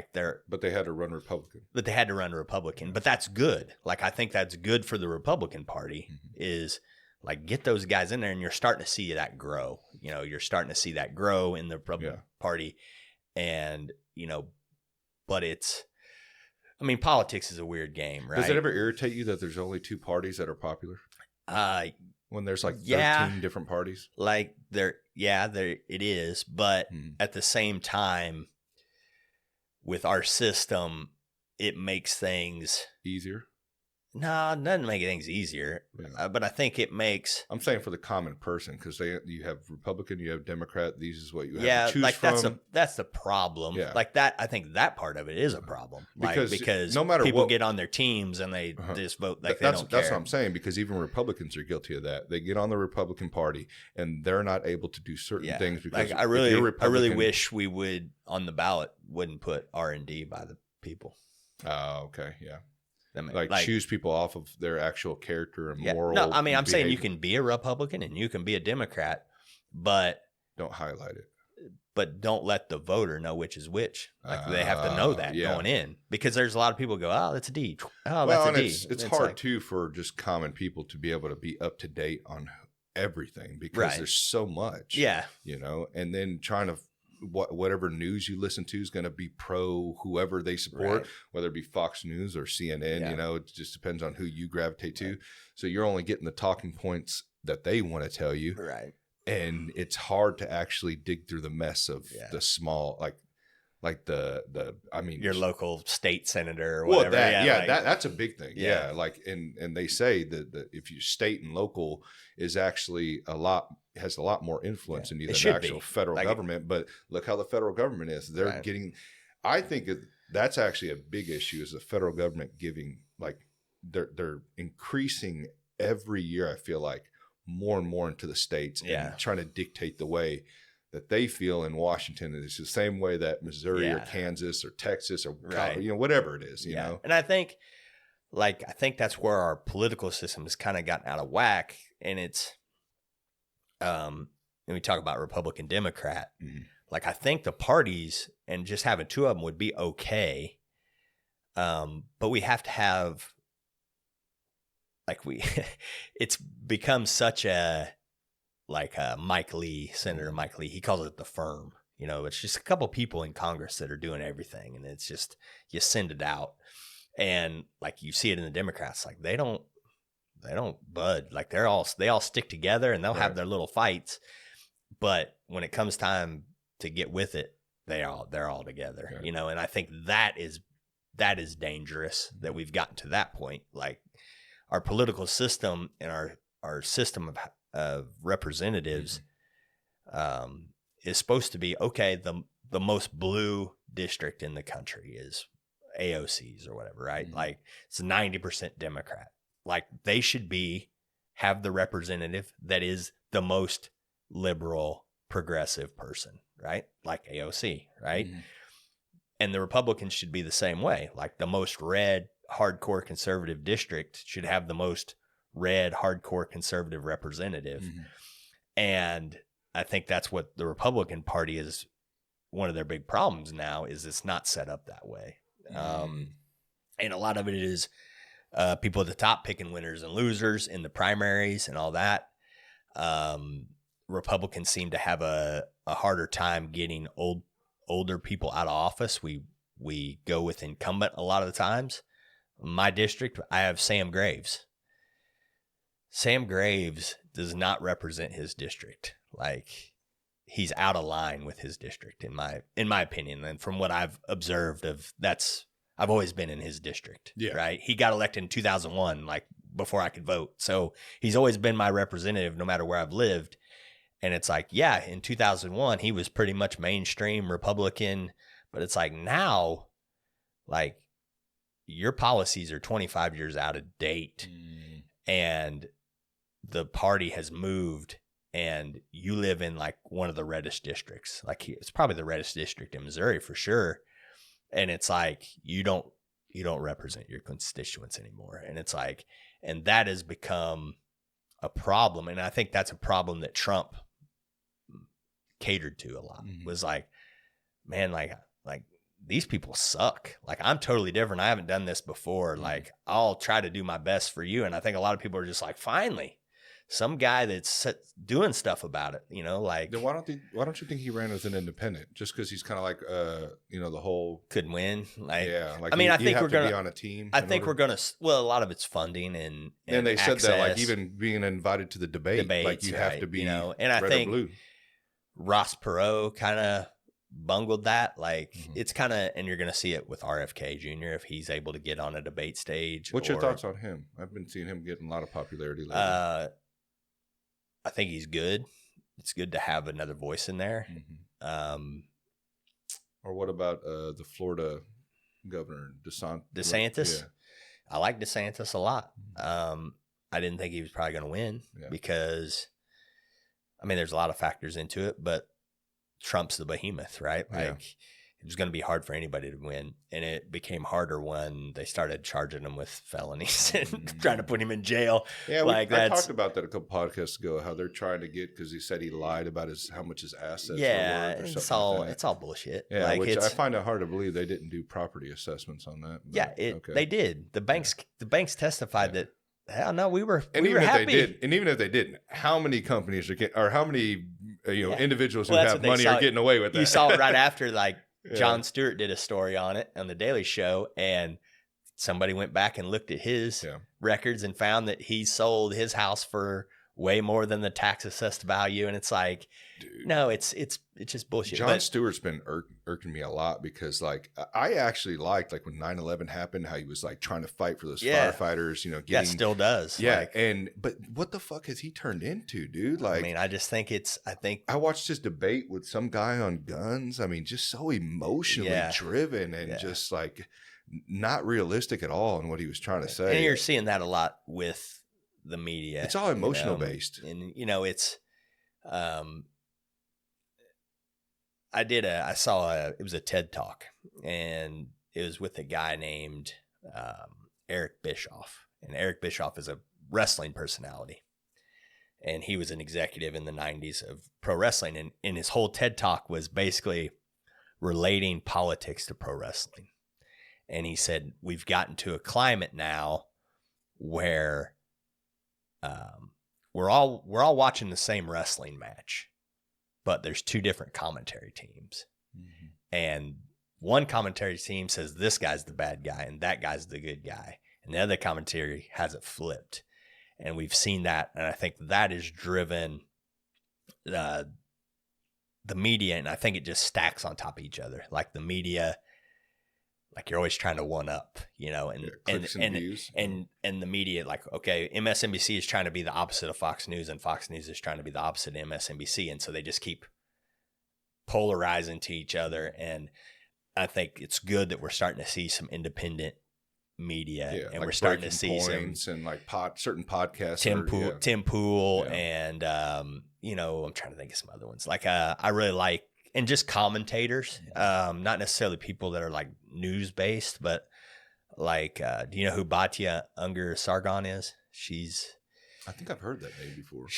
I would say she's probably voted Democrat all of her time, but she's able to like see things objectively, And or look at Tulsi Gabbard. Tulsi Gabbard, right? Like those type people, I think you're starting to see the rise of those people who are independent thinkers, and they're trying to get away from the team sport aspect of it and really just try to call balls and strikes a little more. And I think that's why you're seeing the popularity and like that cable news, it's going to die. Like it's going to die. It's not dying quick enough, man. Fuck. And now they're all coming on fucking Twitter and starting their own shows. Like you seen, what's his name from CNN? Don Lemon or whatever his name is. Right. Tried to start a show and then like, I think first guest went right after Elon, and like Elon, he had a deal. Like he was going to do a deal with Elon to be like a Twitter. And why Elon, man? You know that dude can't keep a conversation. Yeah, I mean, you've seen him on Joe Rogan. But it was an ambush. Like he just went. He tried to treat it like a CNN, like Tucker Carlson. Like, he done his own show. He's on fire right now, dude. Yeah, but he's saying instead of being Fox News Plus, right? He's being different than Fox News. He's being Tucker Carlson, like him. Like right. He's not. It's Fox News honest, Tucker Carlson right? He's trying not to outdo Fox News. Yeah. He's coming at things from different angles, right. And like some of the stuff I don't agree with what Tucker's saying, but at least I feel like it's coming from an honest place. But that's what kind of I feel like supports my point is that people can have views and opinions on things, but if we don't give government the power to implement those things, because I always try to say this, man, like the power that we are giving certain individuals in the government, okay, that may be your guy that's in there right now. But think about the worst guy that could ever be in that seat, because we have term limits, Right. I mean, he's not or she's not always going to be there. So imagine the worst person that could ever get in that seat. Do you want him to have that power? Right. Do you want him to be able to either get rid of that or make it worse or put something else that's even worse that they could implement on the people? Yeah. And no. You've seen that. Let's not even give them that power. Yeah. And you've seen that happen in recent times. Like, people talk about Trump's judges that that was the Democrats that they nuked the filibuster for judicial appointments because the Republicans were stonewalling and slowing down their appointments. And so they got tired of it and they said, no, we're just going to blow that rule up. Yeah. And there's a speech, you can probably find it, Mitch McConnell, which I don't like Mitch McConnell either, but it's him going, you're going to regret this, and maybe sooner than later. The very next time they flipped, they appointed a whole bunch of judges and then they appointed Supreme Court justices that the Democrats could have blocked and got more moderate judges. They could have fought for that, but because they nuked the deal, and it's the same thing you're talking about. Like it's like you brought up, I don't know if we were on, but we talked, you brought up like Rome, like that was a lot of their, one guy would get the power and they would strike it down. And then the next guy would figure it out how to do it worse. And then you just kept, people kept gaming the system until a point where it fell apart. And I hope we don't get to that point where the wrong guy gets in there. Where's the Marcus Aurelius we need, man? Come on, that's what we need in this world. Well, depends what. You're Marcus Aurelius. I was thinking Marius, but Marius, I've been listening. Do you listen to Hardcore History at all? I have listened to a couple of them. Okay, so he has Genghis Khan. I think I heard that one. So he's got one about the Mongols. What's but he that has guy's one. Name? I can't remember. Dan Carlin. Dan Carlin, yeah. But he's got one about the Roman Republic, and I've listened to it several times. But like I listened to it, and this was back probably before Trump got elected or was even on the scene. Mm-hmm. But you're listening to it and you're going, oh, that guy sounds a lot like this guy, or mm-hmm. that guy sounds a lot like, and then you get towards the end and like, oh, well, that he's different politically, but he sounds like this guy. Like, you can see rhymes, mm-hmm. like this guy kind of, and like one of them was Marius, and towards the end of Marius got like deranged and Alzheimer's or dementia or whatever, and I'm like, sounds like somebody else I know, and it's like you see that, and it's the guy that doesn't know where he's at half the fucking time, right. Sniffing kids and fucking talking about ice cream. Yeah, fucking ridiculous, man. I don't know how people fucking support him, but that kind of goes to what you said: is people pick teams, Yeah, and it's the same thing too. It's like, and I'm not just gonna bash. And I hope that, like, we were talking about the party system. Like, I would love for us to get to a point politically where, like I said, people think of it left and right, and they think of it very A or B, mm-hmm. and it's like I really wish we would think of more of it like a horseshoe, like a more of a arch or something, mm-hmm. because I think that there's opportunities for people to work together and work across the aisle and get some stuff accomplished, but we're so like team driven that, like I really think like, there's a lot of policies that like Bernie Sanders and Trump, like especially at the time, they shared, like Bernie Sanders was anti-immigrant. Like mm-hmm. he called it a Koch brothers conspiracy or whatever for like to get cheap labor in. Yeah. And it's like, so like, okay, why can't the Bernie bros work with the Bernie bros work with the Trump people and work on that issue, and like try to come together and do something about it, mm-hmm. But I just feel like, nope, that's a Republican idea. Like, we'll pass it when we're in power. Mm-hmm. And, then the Republicans like, well, we're not going to do that either. We're not going to pass that good idea because you're in power and you'll get the credit for it. Well, I think that's a lot of it is like, they don't want to get blamed for bad stuff and they want to get credit for the good stuff. Mm-hmm. And, there's people that, oh man, he voted with AOC. Like he's like, that's bad. And it's like, well, no, it was a good bill. Like it was a crime reform bill. Like, mm-hmm. Like I agreed with it, but we get so much into the teams, and a lot of it's just people don't have the time. And I think that's why we've kind of seen the split, or the strategy of the Democrats to try to make it easier to vote. Mm-hmm. Because when you make it easier to vote, you don't have to know as much to want to go do it, And I think that they found that they can get out those, once again, single issue voters. Mm-hmm. Like you can motivate them to vote on their single issue by mail a lot easier than you can get them to go to the poll for their one issue. And I think that's why we're kind of seeing that shift in strategy to, we want as many people to vote as we can. We don't care. We don't care if they know anything, and I think both sides do it though. Both sides single issue vote. I think they do. Mm-hmm. Because I see a lot of Trump guys that are just single issue. Like there's one thing on him that they're just like there's he's against immigration, so that's my guy. You know what I mean? Like, or the same on the left, like he's for LGBTQ, that's my guy. And then, pro-life, pro-choice, like that's a big one. Mm-hmm. Like there's a lot of people that are single issue voters on that issue. Mm-hmm. But I just feel, and it could just be confirmation bias or whatever, like I just feel like there's more diversity on the right side of the aisle to when it comes to voting. Like when it comes to actually, like, well, I don't know how much you're following current events, but we got this FISA bill vote thing that they're trying to get through, and it's like there's not consensus on the Republican side. What is that? FISA, it's basically that it's like a national security thing where they can spy on people, foreign people. And if American gets involved in that, they can kind of spy on them too. Kind of like the one they passed after 9/11. It's part of that. What was that called? I can't remember what that was called. And so a lot of times they can do it without warrants, and they mask the American. So they're supposed to like cover up the identity. They're just supposed to kind of get the info, but they're kind of supposed to be shielded. and it's been abused a bunch of times. Like Trump kind of got involved in it. That's how they spied on his campaign. And so they're in the process of renewing that, and they're trying to,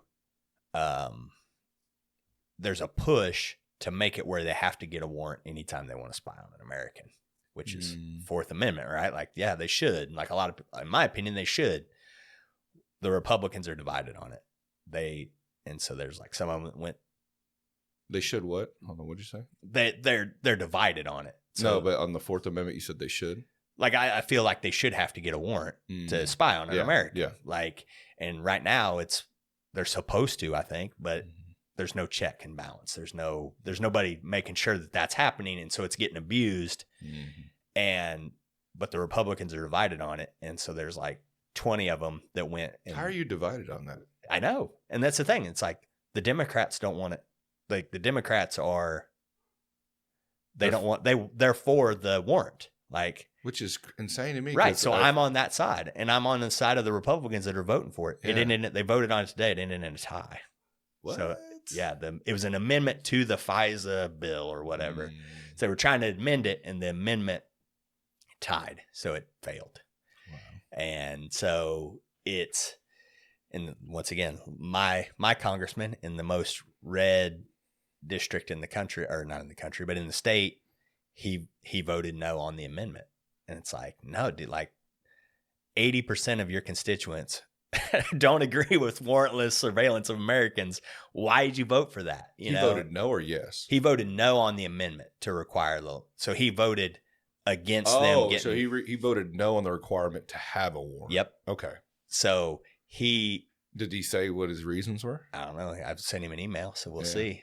I'm sure I'm going to get a bullshit response. Yeah, Wes always told me, he's like, the best way is to show up to actually the meetings they have, because he's like, call their office. I've heard that. Yeah, like call the calls office work better, but even emails, they just said they just kind of just click. Yeah, and so I've learned too. Like, so I contacted, like it doesn't take any time, like to type out a little email and send it to them.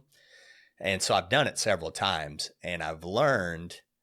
So like when you go to his email, and it gives you, like, you have to fill in all your information to probably make sure that you're actually one of his constituents, and right. Not somebody from New York emailing him.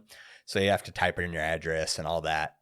And then he gives you categories to choose from, where it's like agriculture, abortion, civil liberties, military funding. Like, there's a ton of them, categories that you can choose from.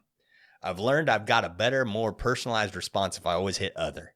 Oh, so really? No matter what I'm talking about, I always hit other and send it. Probably stands out more if it's other. Yeah, like they have to actually, like, I'm sure a lot of it, like if it's agriculture, it's probably about something that's recent. So, like all these in this time period are going to agriculture. It's probably about this issue. Here's my email that I send out to everybody. Right. Whereas if I click other, at least somebody has to go, oh, he's talking about this FISA thing. Like, and so, I'm sure it's a staffer, some young staffer. And it's like, I don't know. We'll see. Yeah, that's crazy, man. Yeah, I don't know, man. But I think it's important. Like, I think, like, if people aren't writing them and calling them, like, how do they know, and does it make a difference? I don't know. Like, I think a lot of people just don't want to deal with it, man. Like, you get off of a full shift of work, and but it's honestly, I mean, I go back and forth. I understand, you don't want to be involved because it's just a bunch of bullshit. It stresses you out. Like, but then again, it's like, it's going to affect you. I don't get myself worked up about it. Like, right. There's things I care about, and there's things that will make me angry, but I don't let it ruin my day.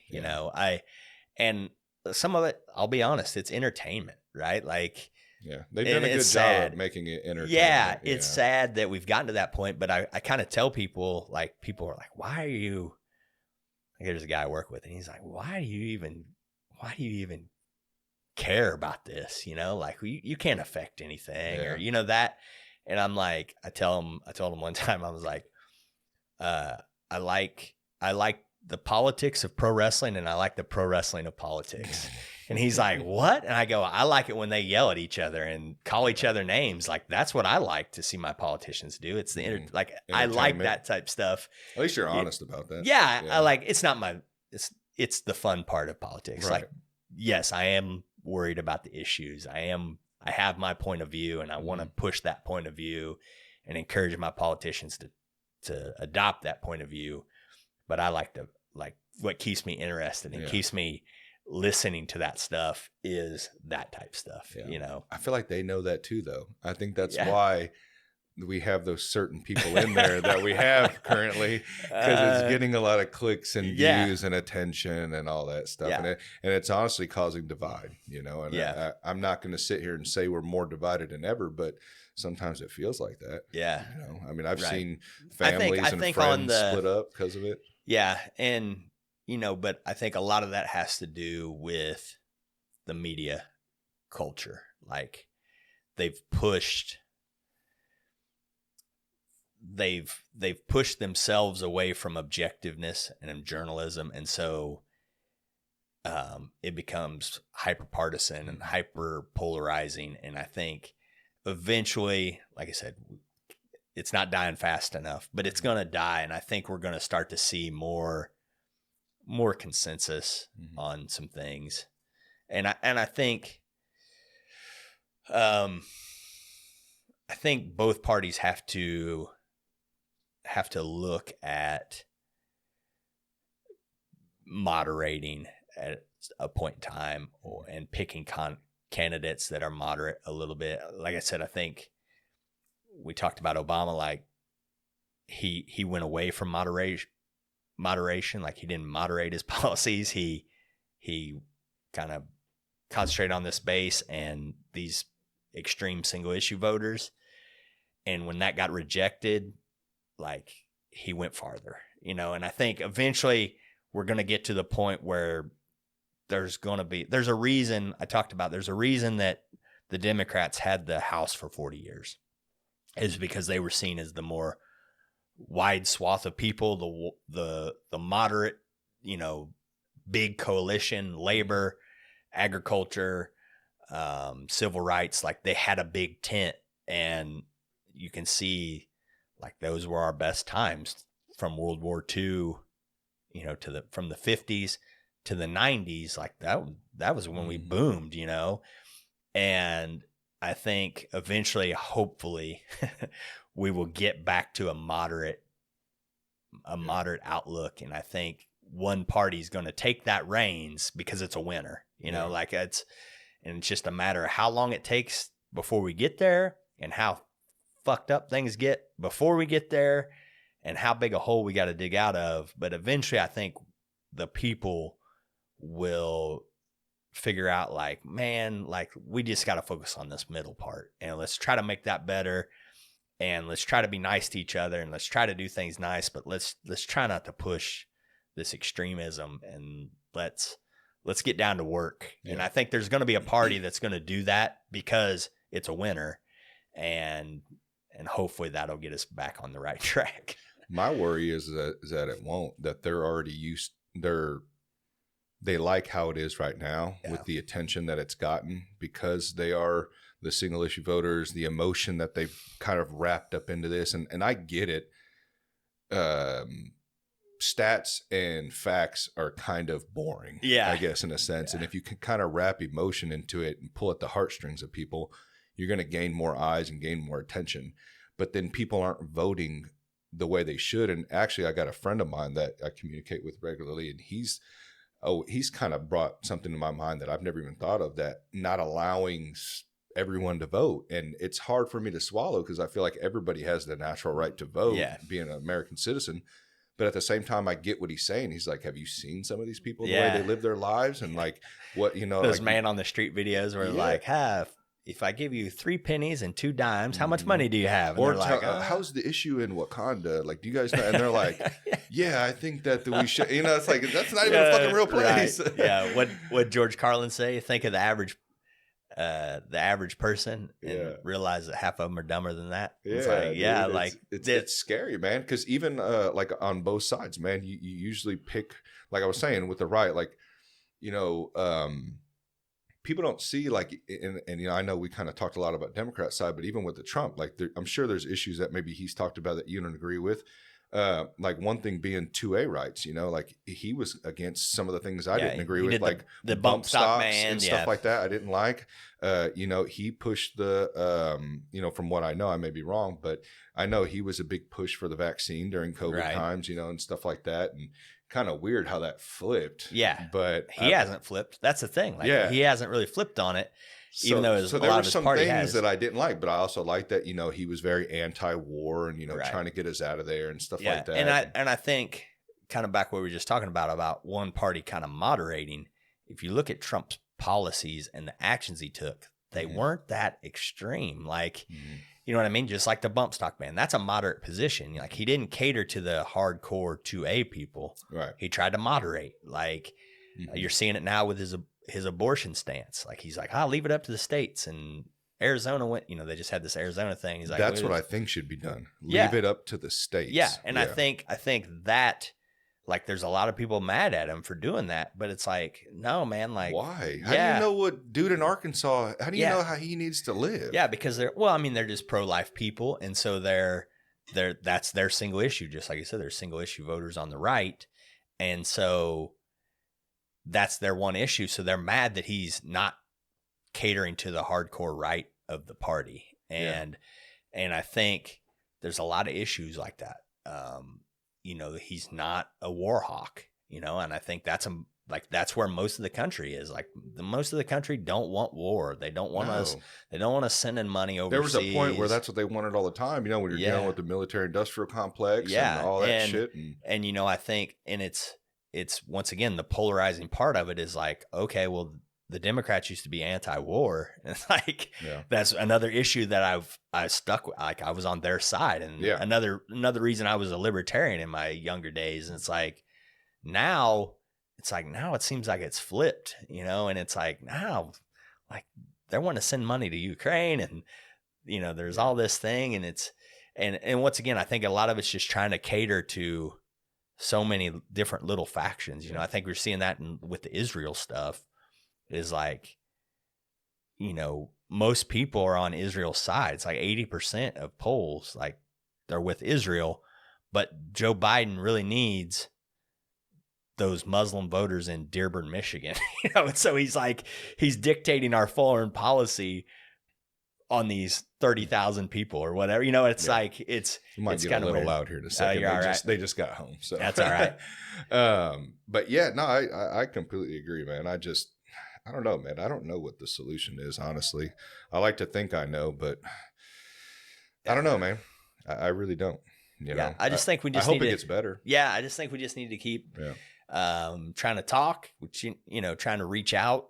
I try to use humor a lot, like, and satire a lot. Like, I don't know if you follow me on Facebook, like, but like there's some things I just crack jokes about things or look how stupid this, like, or, like I said, use satire, to drive a point, to try to wake people up sometimes. Like I think people do get in their bubbles and they see, they get in that echo chamber. And then sometimes it's like, you just need to throw it in their face a little bit with some humor and some lightheartedness to make them go, that is kind of stupid. Like there's been issues that I've done that on for sure. Well, I think that's what they don't like about Trump either, because he tends to do that. Yeah, he kind of, he uses humor and it.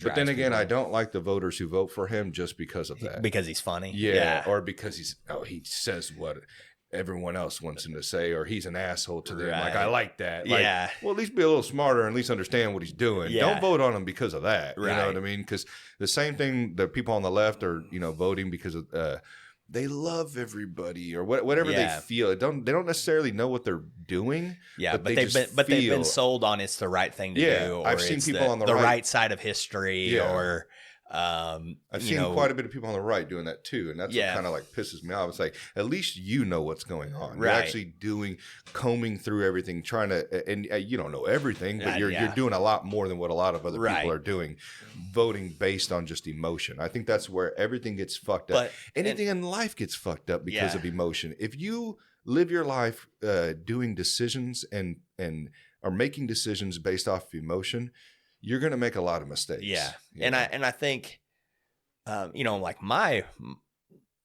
yes, I like it. I like learning about politics, and like I said, I like strategy and tactics and all the that type of stuff. Like I like the political, the political field or whatever. I like that. Councilman, man. I'm interested in it, but a lot of it is like, I feel like you need to have an understanding of what's going on and policies and that type thing, because you're going to be more apt to be able to push your view. You know what I mean? Like there's a lot of people that are like, yeah, I'm a Republican. It's like, why?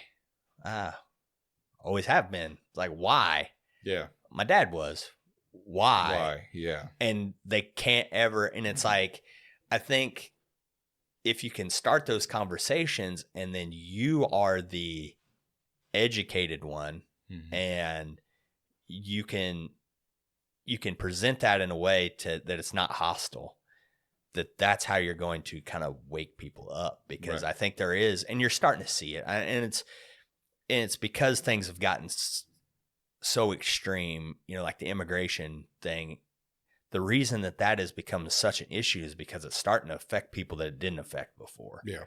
And you're seeing community centers in Chicago where kids show up to play basketball, and they're like, I can't play basketball today. Well, why not?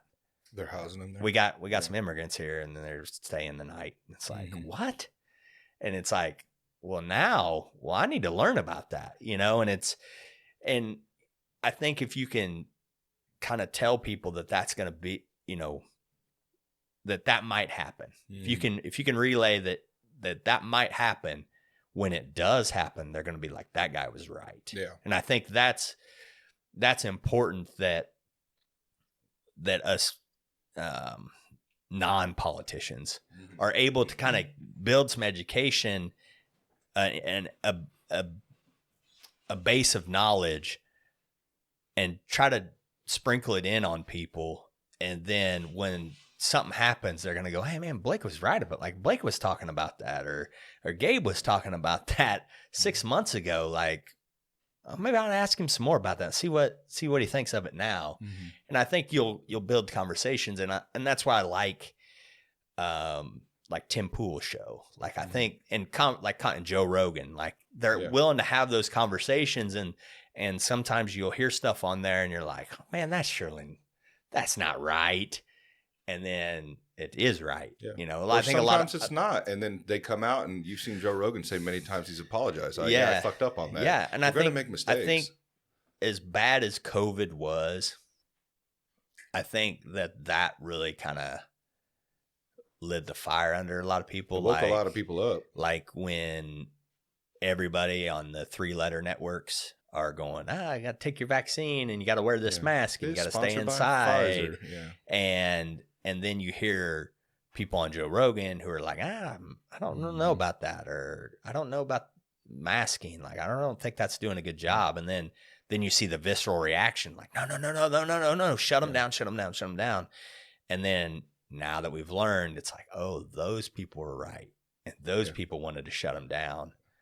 Like, and the ones that were actually enforcing are just like, there's a lot of guys just walk away with their hands in their pockets. Yeah, like, and I think, I wasn't a part of that. Yeah, and I think, and I get some backlash sometimes. Like I got banned. I got blocked by our mayor of Kansas City. Oh, really? On Twitter. Lucas? Yeah, Lucas. He blocked me. I can't stand that fucking guy. And what I was doing was, during COVID, especially towards the end, you got, like, people don't realize, like, he had a mask mandate for schools in 2022. Yeah. So it's like 2 years in. And like when he would announce stuff about mask mandates or this or that, I would like find clips of like little kids getting masks strapped on their face, and they'd tear them off, and then they'd put them back on, and then the kid be crying, and I just like post that and put like, Mayor Lucas supports this, like I would do that in his replies, and he blocked me. Really? And so, but I think it's important, and I'm critical of a lot, like even conservative media in Kansas City. There's a guy named Pete Mundo. He's on the radio. He's supposedly, and he has the mayor on every week, and he's never asked him about it. Really? Like, I mean, he did at the time because they talk beforehand. Don't ask me these certain questions. Yeah, well, I think a lot of it, it's a big ratings. Like, it's a big ratings Clicks getter, and views, and he doesn't want to jeopardize that interview, and it's like, so like I try to push him to act like, just like, yeah, they talked about it at the time, but now I think we really need to kind of revisit. Like, I would like somebody to put him on the spot. And so I like, ask some tough questions. Yeah. And just just remind other people too. Like Lucas posted about going to the Royals game yesterday or whatever. And I got on there. I was like, nice day at the ballpark. Did you see anybody get shot up or masking little kids while you were there? Like, just to put that in the comments so people look at it and go, oh yeah. So they don't forget. Yeah, he didn't mask those kids. Like, whatever happened with that, And like, and I'm not going to be super, like, I know in like towards those later mask mandates in school, like, I don't even know if he agreed with it necessarily. He probably didn't. He probably just played with this party. He sided with this party. But I think a lot of it was protection, and like, he's not gonna, like, he ran for re-election last year, and he won by a ton, right? Mm-hmm. And so it's safe for him to do things that are unpopular because he knows he's not going to get ousted, right? And so I think there was a lot of protection by our city council and by our mayor trying to protect health boards and trying to protect school boards. And like, I think that's a lot of the reason he passed the mask mandates through the city, is because at that point the school boards could go, don't even bother showing up at our meetings because we don't have any control over it. Mm-hmm. Like, go to the city hall. And whereas you were starting to see it where people were going to the school board and going, no, like, this is no, like, if you want to mask your kid, that's fine, but don't getting arrested and shit. Yeah. And, I just think a lot of the school boards were like, we don't want to mess. Can you do something? We don't want to mess with it. And I think Lucas was like, oh, okay, yeah, I'll do that, and whether he agreed with it or not. But at the same time, he did it. And I think that he needs to answer for it. I think Lucas is the prime example of it's hard to playing the game. Yeah, and it's hard to forgive. Like, you know what I mean? Like I would like to forgive a lot of those COVID maniacs, but they've got to apologize first. Yeah, at least say you're wrong. Yeah, like, we learned. I'm sorry. I was entrusting in this media, and I thought they were right. I didn't know. I thought they made me feel like it was right, because there was a lot of people supporting those people and saying, no, this is the science. This is listen to fucking Fauci and blah blah blah. Right. But so I get it. But at the same time, don't act like you weren't doing it. Yeah, don't act like you weren't. Like you said, a lot of them are like twiddling their thumbs and whistling. Yeah, dude. I had fucking family members showing the Band-Aid and even doing this, because I know, because I never vaccinated and never did my family either, and I feel bad for the people who had to because of their job or whatever it is, or just feeling the pressure, or they could take the mask off. That was a lot. A lot of them were like, I get vaccinated, I can take the mask off. You were still transmitting or spreading the virus. But the people that would like take photos of their children with the mask and the Band-Aid and just being fucking, come on, man. Yeah. I know what you're doing. Right. You know what I mean? And then there was it became like a popularity thing. Like, oh, we're doing the right thing. And we put on social media. Like, it was weird, man. And culty, like. Yeah. And just like lie. Like, that's like, I got COVID, and it was right around. It was right around Christmas. It was right around Christmas of probably, I don't know, 21, I guess. Mm-hmm. And so I go to my doctor, and she's like, the vaccine had already been out. She's like, are you vaccinated? I'm like, no. Why not? Yeah. And it's like, well, I don't know. I just kind of I didn't trust anybody. And she's like, what do you mean? And I go, I didn't trust. Like, there's been so much information. Like, I really thought about it. When it first came out, my wife got it. She was a teacher. I was like, I thought about it. And then I didn't feel like I could trust some of the people. And I go, and now I've kind of been proven right that I shouldn't have trusted those people because they lied, you know? And she was like, I understand. And she really tried to give me a hard sale, you know? And I asked her, okay, what if I come back and I do have COVID, you know, because they tested me or whatever. She's like, you just kind of go home. And I'm like, oh, okay. Like, what about multiclonal antibodies? And she's like, you can get those if you get really bad, but you got to go to the hospital to get them and this and that. And I'm like, okay. Well, turns out I had COVID. And that next day I lost my taste. Mm-hmm. And I was like, oh, I'm pretty sure I got COVID before the test even came back. And of course it came back and I ended up getting pretty sick. Mm-hmm. And I asked my wife, I was like, let's check into these I could go. I went to Cameron, Missouri, right up 35. I made an appointment, got in, got him, got out, didn't cause it. Like, I'm like, oh, so you did, where you were allowed to get them? Yep. See, there was an issue with a couple people I know that weren't even allowed to get like ivermectin and stuff like that. Like, I got the IV, the multiclonal antibodies, and I had to qualify. I think we fudged the truth on my BMI a little bit, mm-hmm. said I was a little more heavier than I was, and got it. But there was people in there, and I'm like, well, this guy's definitely like, he doesn't meet unless he's got some other condition I don't know about. And it's like, here I just had a 20-minute conversation with my doctor about how I didn't trust people. And then what'd she do? She lied to me and told me that I had to go to the hospital to get these multiclonal antibodies. And you didn't? I didn't go to the hospital. I didn't go. It was where it was in Cameron. It was an old veterans home that they'd shut down. And that's where they started this multiclonal antibody clinic. And that's all they did. And then right after that, so I got them. And literally that night was the worst. Like, I spiked a super high fever. Next morning, felt great. Really? It was literally within 24 hours. I felt awesome. And taste came back right away. Oh, I lost mine for a while. And I lost mine for months. My taste was funky. My taste was funky. Like, things were like really salty. Uh-huh. Like, I could like taste salt like hardcore. Yeah. And so that took a little while to get back to normal. But like literally the next day, my taste came back, and I felt as good as new. Yeah. Less than 2 weeks after that, Biden cut off multiclonal antibodies. Wow. Couldn't get them anymore. Said that it was for the old strain. And I'm like, wasn't 2 weeks ago. Like, this, it wasn't an old strain then. And so that really, once again, like, I knew that was a lie. Yeah. You know, because I just experienced it. And then, you know, there's some people that I don't talk to anymore because I asked questions. Mm-hmm. And they told you shut up and get in line. Just listen to everybody the thing was, like, there was one specific post that he was like, go get the vaccine. If you have any questions, I'll try to answer them. And this guy was not a doctor. He wanted things to get back to normal. He had good intentions. And he's like, if you have any concerns or if there's anything, I'll try to find an answer and I'll respond to you. Well, I wrote out a list of like 20 questions. Mm-hmm.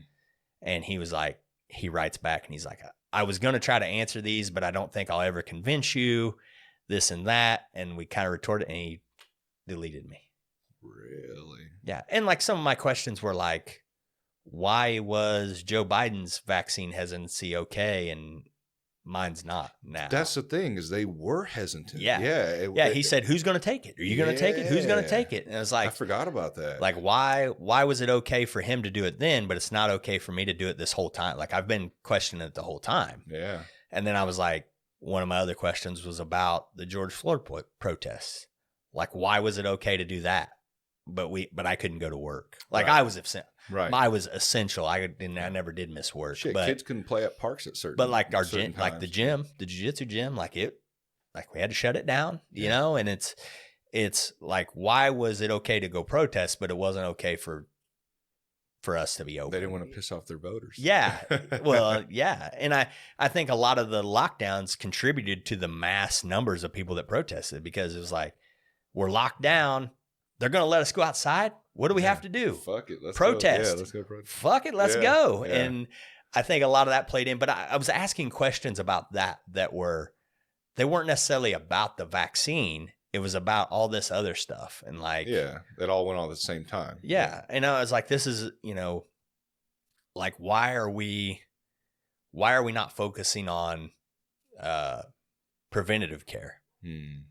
Why aren't we focused on different treatments? Yeah. Why aren't we giving access to people to alternative medicine? Right. They should be able to choose. And you're an adult. So like there were some questions about the vaccine part of it, but it was a lot of questions about the politics of the vaccine, and he didn't want to answer those because it was gonna be in conflict with his team, right? And I just felt like there was a lot of that going on, and like I said, back to the original point was, I think that hopefully kind of sparked some things like, man, maybe I need to pay attention to this stuff a little more, You would think. I think we're starting to see that, like you said, with independent media. It's becoming a lot more popular. But at the same time, man, like it goes back to that. It's going to silo. Well, it's going to silo for a while. Like you're going to, like they might start out independent, but eventually they're going to get siloed and they're going to cater to their audience, whatever that audience is. Well, money manipulates everything, man. Like you want to talk about Mayor Lucas. I mean, like I said, he's the prime example of somebody playing the game. Yeah.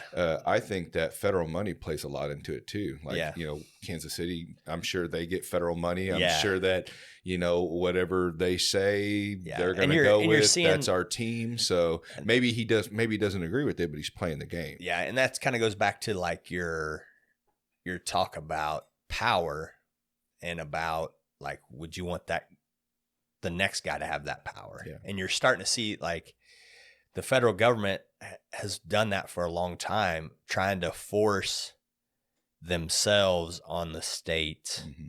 Like you saw, like drinking age, 21. Why is every state 21? Because they said, we're going to take away your transportation funding. Oh.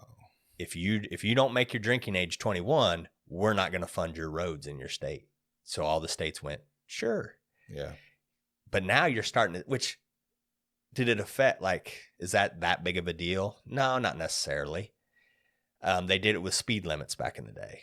Like, the reason 55 was a speed limit, there was an energy crisis, and they kind of did the same thing. But now you're starting to see it on, like, some really fringe issues and some things that aren't necessarily related. And you're starting to see it, like, back to the trans bathroom thing. Like, if you don't let biological boys who say they're girls play girl sport, we're going to take away your free and reduced lunches in your schools. And you're like, what? Yeah. Like, what does that have to do with the other? Like, no, it's just a bully tactic. Like, you know what I mean? And like the people who are on free and reduced lunches are going to be like, what happened? And they're like, we didn't let boys play girl sports. And what does that have to do with my kid eating lunch? And they're like, we don't really know, but that's the case. And so take it up with the big boys. Or they're saying, well, just do it because I need free and reduced lunch. I can't. Yeah, and like this is how my kid eats. Like that's the problem when you give government that power. And they wonder why libertarians are screaming "End the Fed." Right, and you're gonna. And I just hope that once again we moderate and we federalize, not the federal government power, but federalism, where the states kind of can do their own thing and try to get some of this big government out, because it's gonna, if the pendulum swings back the other way and a Republican starts using the weight of the federal government to push issues like that and use funding to do it, it's going to be bad. And it's a waste of time, because think about it. These people put their laws in. Then when these people get in, they're trying to take them out. And it's just a waste of fun. We're not going forward. Right. We're consistently staying. And I think less is more. Like, I think there's a race to get stuff done. Mm-hmm. And it's like, why don't we just not do anything for a little while? And let's just put it in cruise control and let it go for a little bit. Yeah, please. And I think that's a lot. When I say, like, I'm hopeful that moderation takes hold, I hope that message is the driving force of it. Like, no, like, stop. Just everybody stop. Let's just go back to normal. And I think a lot of people voted for Biden with that hope in mind, that he was going to make things normal again. Let's make our politics normal again. Let's go back to Bush and Clinton, and where they had to moderate to get elected, right? And it's like, I think a lot of people saw Joe Biden as that. And I think that's why the Democrat pushed him, was it's like, it's old Joe. You know, he's been in the Senate. They couldn't find anybody more. Yeah, you know, which, you know, but was once that again, all they had? I just don't, is it just because they can manipulate him? No, I think a lot of it was that he came across as the moderate, whereas Bernie was the next runner up. He's like Democrat socialist, you know, and it's like, so he's on the fringe. And like we said, we've already talked about how that became a problem. Like, that's probably why Hillary lost, is because you had these extreme single issue voters, and now you've got this socialist guy running around. Which is weird why Joe Rogan kind of pushes him so much. Don't you always find that kind of odd? Yeah, I do, but he always claims to be libertarian, and then he talks about Bernie so much. Yeah, I think Joe conflates populism with libertarianism, or populism with libertarianism, and it's not really the same. Like, I think Joe's more of a populist than he is a libertarian. Sometimes I feel like he's just playing the game too. He could, and I love Joe. You know, he's really impacted my life a lot. Yeah, it's changed a lot. It opened up my eyes to a lot of things. But at the same time, I don't know. I just feel like sometimes you get so high up, it's like you kind of have to play. This game in order. He does a good job of not doing that. He used to be different though back in the day, man. Like when he was first starting out, I think he was a lot more. Yeah, and I think he kind of had the self-awareness to be like, maybe I just not do that politics stuff anymore, because you know he kind of got big into it. He had Bernie on, he had Tulsi on, he's got JFK on.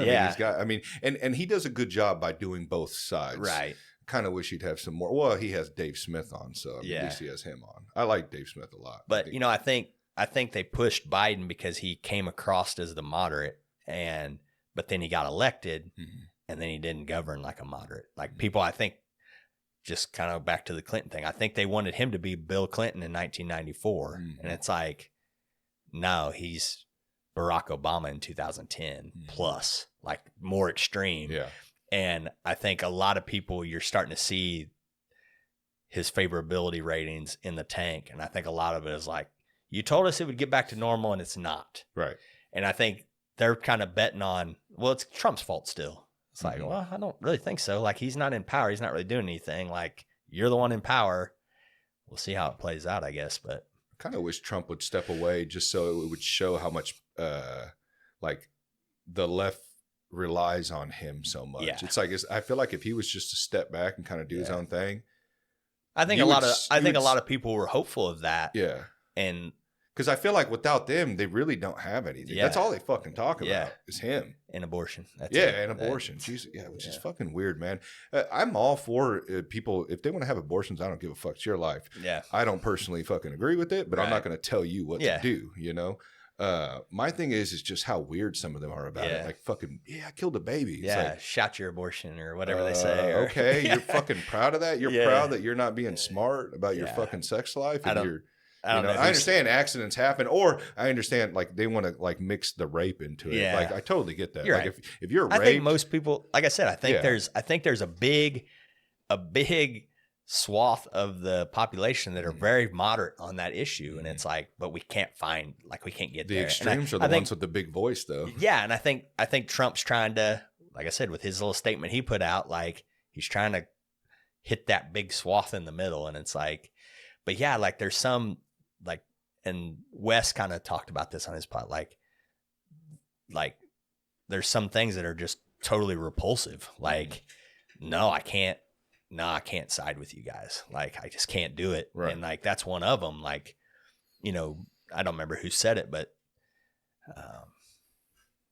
they said that the saying was abortion shouldn't be illegal. It should be unthinkable.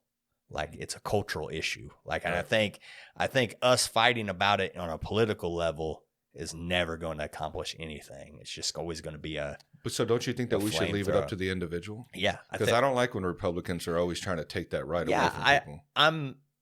I understand it's not right. It sucks. Yeah. You're killing a baby. Yeah. It is not cool. I don't care if you talk, well, from this stage, it's not really a heartbeat. I don't fucking care. Regardless, it's a baby. I don't think that we should outlaw it, and I don't think we should be supporting it as if it's some great thing. And I think the Republicans really missed the boat, and the way that you settle that is you have to start in your house, your kids, their kids, their kids, their kids. And I think that's where that issue is going to take care of itself. And I think the Republicans really kind of missed the boat on that. Mm-hmm. And I think religion plays a factor too with the Republicans. It's like that kind of they feel like because of their religion, they have to be on board with this. And for some people, it's really a moral issue for them. And when that happens, it's hard to, like, you're seeing the backlash towards Trump's statement on it is because they think that he is doing something immoral by trying to moderate. Like, no, there is no moderation. This is a moral issue. And it's like, well, I'm not electing like me as a Trump voter. I'm not electing Trump to be my preacher. I'm not electing Trump to be my pope. I'm not electing a religious. I'm electing a political leader to form the government in a way that aligns with me, you know. And it's like, and so he has to win, right? For him to do the things I want him to do, he needs to win, and he can't win if he's going by your moral stance that's out of line with a majority of the country. You know, I don't think the Democrats are their political position is in line with most of the country either, but it's that battle, right? Like, it's either this or that. And it's like, no, I think if we just have somebody go, leave it to the states. Like, I think that's a good play for right now. Like, and that's the way our founders wanted it to be, like 50 different labs. Yeah, if it doesn't work here, you can pick up and move to a different state. Yeah, and not only that, but we'll find best practices. Like, when things come down from the top, it's like, it's one way to do it, and that's the way you have to all do it. It's like, just like the drinking age. Like, what if Arkansas does a lot better? Like, what if they have less alcoholism by having the drinking age at 16? Yeah.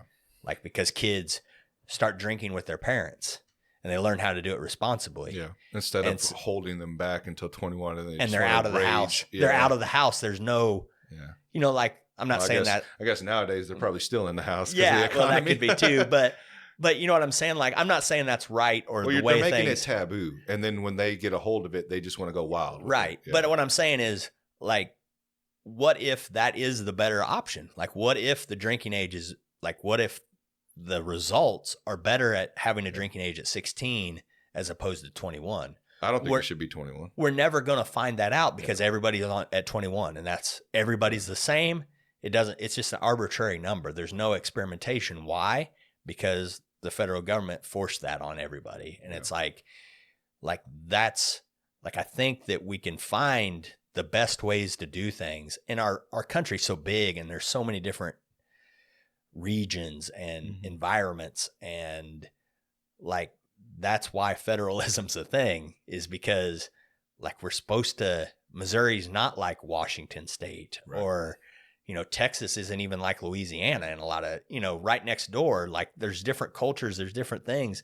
Everybody needs to find out what's best, and then we can all look at each other and go, man, look at this thing in Alabama. Like, you're kind of starting to see it with some issues, like sports betting, you know, and you see, oh, this state does it and this state doesn't. Yeah, you have to go to Kansas right now to bet. Right, yeah, you know, and so, like, but it's okay. Like, I'm okay with that because, but they had to overturn the reason that even went back, because there was a court case that made it where states could legalize sports betting. And it's like, so now we're seeing like Missouri hasn't done it. Kansas has, but Missouri's going to learn from Kansas.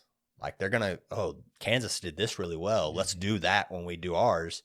But this is a big mess up Kansas has done. Let's not do that. Let's try to make it better. Yeah. Right. And I think that that's what the idea of federalism is every state can kind of do things different, and we can figure out what works best, and we can try to do that. But when the federal government pushes something down on all the states, then there's no growth. We know best. Yeah, there's no growth, and and when the federal government passes something, it never gets rehashed, just like that FISA bill I was talking about. Like it's been law for 20 years. It's hard to overturn it. There's a big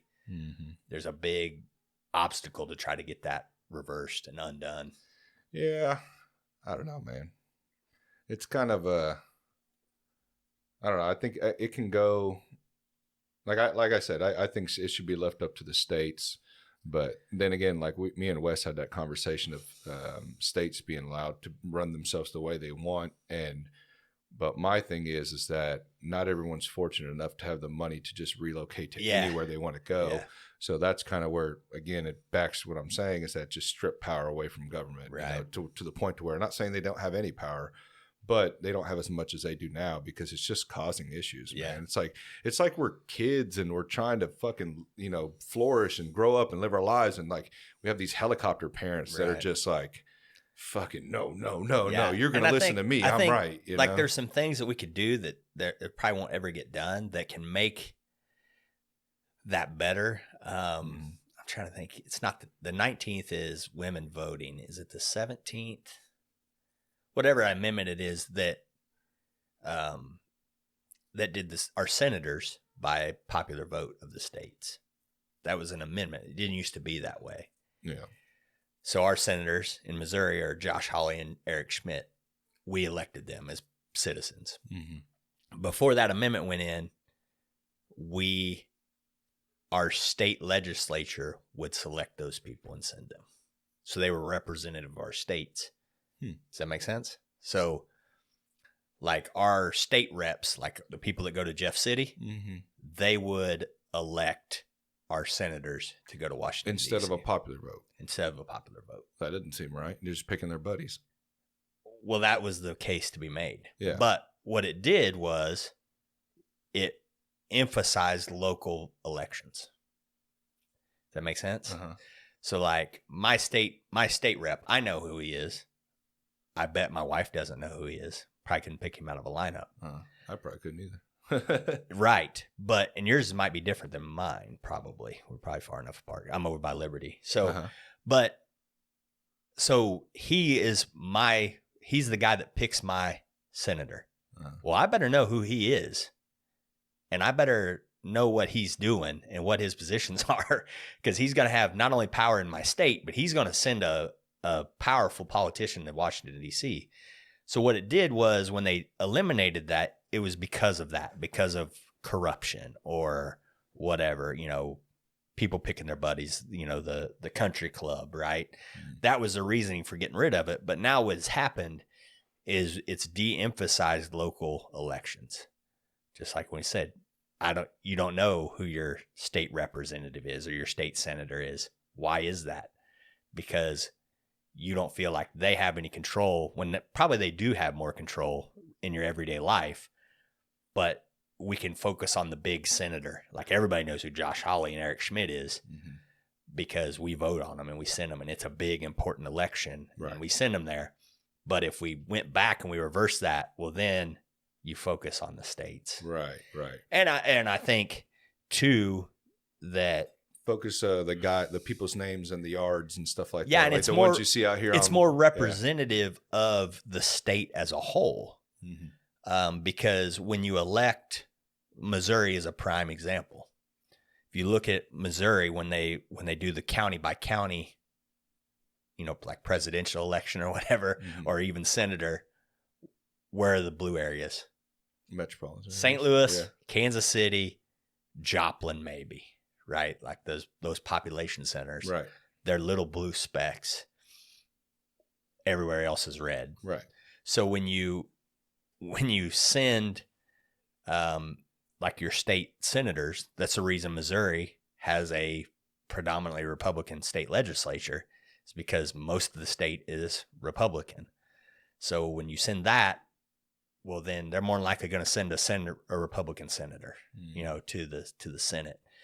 And so you get a better reflection of where the state is at as opposed to a big popular vote where it's the cities versus the rural you know, the small size wise cities voting against the vast majority of the state, right, in a battle to see what senator gets sent. It's like, I just think it's better, you know. I think it's better for red states and blue states, right? Like that you would get, and once again, I think that would lead to more moderation. You know, when you have to do that, it would emphasize local elections and create more moderate climate for our and it just cuts down on the fundraising part of it. Like your senators, they're there for 6 years or whatever. Their term is 6 years, but they got to worry about reelection, and they're worried about reelection from the people as opposed to getting reelected for the state, right? You know, and so it's. I mean, I'm sure there's arguments against it, and like you said, the corruption, pick your buddy, send them, you know, cronyism, but I think that really hurt local emphasis on elections, and that's where everybody, like I said, that's where the government closest to you should have the most influence over your everyday. You know, the federal government shouldn't really have much control over you at all. Really, it should be. So then what even gives them a reason to even exist? Sometimes that's what I kind of wonder. Our federal government? That's where my libertarian side comes out. And it's just like, I see what they mean. Like, what the fuck are they doing? Yeah. You know? Well, I think if you look back at our founding documents, it's to provide for the common defense. And so then why don't they focus on that? Right.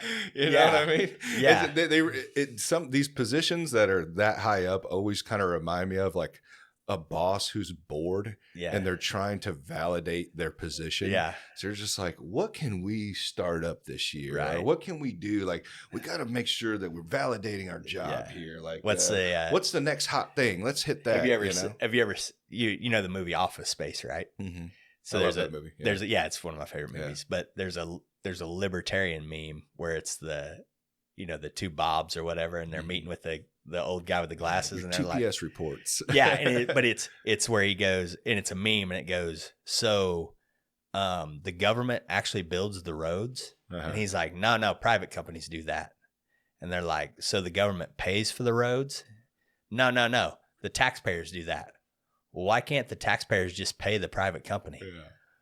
Because they're not very good with dealing with companies, you know, like, in that part in the movie where he's trying to justify his position. Yeah, I remember that guy. Yeah, because he was like, they're not good people. They're not good with people. They're not good with people. Yeah, because really he didn't, like, he had like an assistant. Yeah. And like all he did was kind of move the information. Like took over. Papers to one. And, but it's a libertarian, but that's like, kind of when you're thing, like, they do have to, I think they have to justify their positions a lot. The only reason I could see is that, like, it would be difficult to have everybody on the same page. So that would justify, I guess, the position. Do I think they need to be, does there need to be as many people as there are now? Maybe we could talk about that. Maybe there's too many people in power that, we could consolidate that and to achieve the same outcome, you know. Or grow it. Yeah. I think, well, grow it. I mean, you want more of them? Well, I mean, so like, you don't think there's enough of them fucking shit up right now? Like, well, I'm just saying, like your House of Representatives. There's 435 of them, and we've capped that. Yeah, there's never going to be any more. And I'm not saying they're all. I want to be careful how I say that. They're not all fucking it up, right? But there's some issues. So I don't know what the numbers are now. I want to say it's like 800,000 people per representative, something like that. So like Sam Graves, he represents 800,000 people. So there's a lot of people, I guess, if you put it in that terms. Like, it's kind of hard to deal with. And so what if we doubled? What if we doubled our amount? We had 800 of them, and so now those representatives are accountable to 400,000 people. So he's going to be more in touch with what those 400,000 people want. Yeah. It's kind of like a teacher in a classroom. Right. More diverse. 40 kids, like, get her a helper in there, right. And more you get attention. And you get a more, just like I was saying, like, I don't feel like Sam Graves represents his district. Well, what if he had half the size of a district, and they right. Like, it didn't take as many votes to get him out of power. Like, would he do a better job? Yeah. You know, or then you can see if he's really doing a good job. Like, it's right. like, okay, we took half of your problems away. Okay. Or we've consolidated it down where you're in charge of this and you're still not doing a good job. Maybe you're not the right fit for this. Right. You know? For us, maybe you need to go somewhere else. But, you know, and I think you're seeing, I want to talk about this because it's something that's starting to get a little bit of play, and it kind of goes on the immigration issue, but we're kind of like on that congressional apportionment where, you know, there's so many people per representative. The immigration, so we've let in 10 million people, 12 million people, whatever, since Biden's been in office. Mm-hmm. Even though those people aren't citizens, even though they might not be here legally, they count towards the House of Representatives apportionment. Does that make sense? No. So, okay. So, we do the census every 10 years. Right. And you filled one out, I'm sure, where I've it says, seen them, yeah. So you're supposed to fill them out by law. I might have thrown it in the trash. I don't know. A lot of the time you can do it online. Just joking. Now. I think I filled it out. You can do it online now. But it's just, you know, how many people live in your house? Right. How many of them are kids? Whatever. And you do that. But when you send that in, that's the numbers that they go, okay, this state has 12 million people. We divide that by the number, whatever it is, 800,000. That's how many House of Representatives districts you get.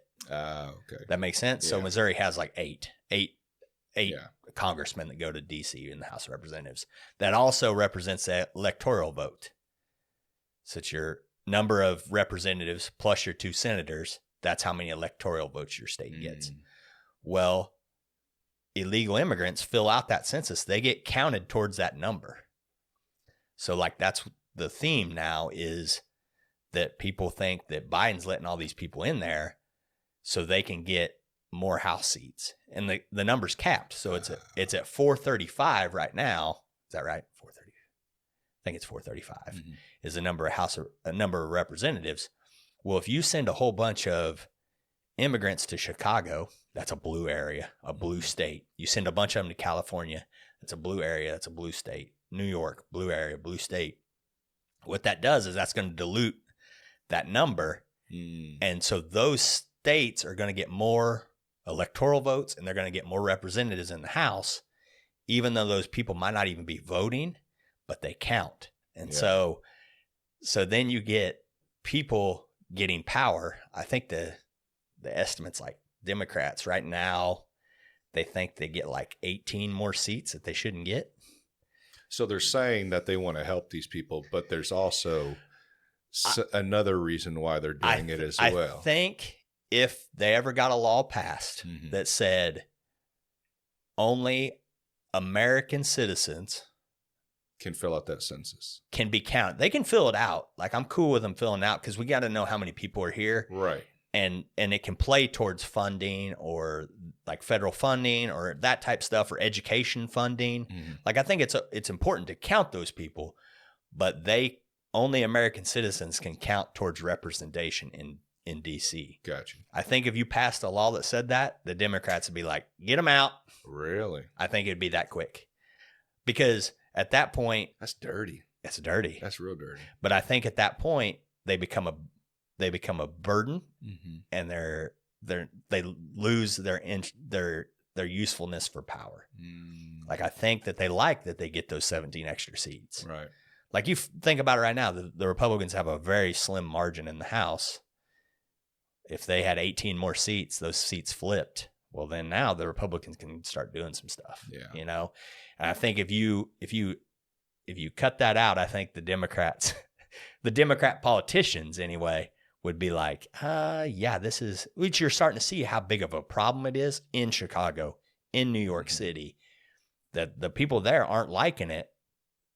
And I think at that point, like, okay, well, our people don't like it and they're the ones that are voting, and we need to and we're not gaining those extra seats to offset what we might lose. You know, we might lose some districts, but we actually gain more by having all these people here.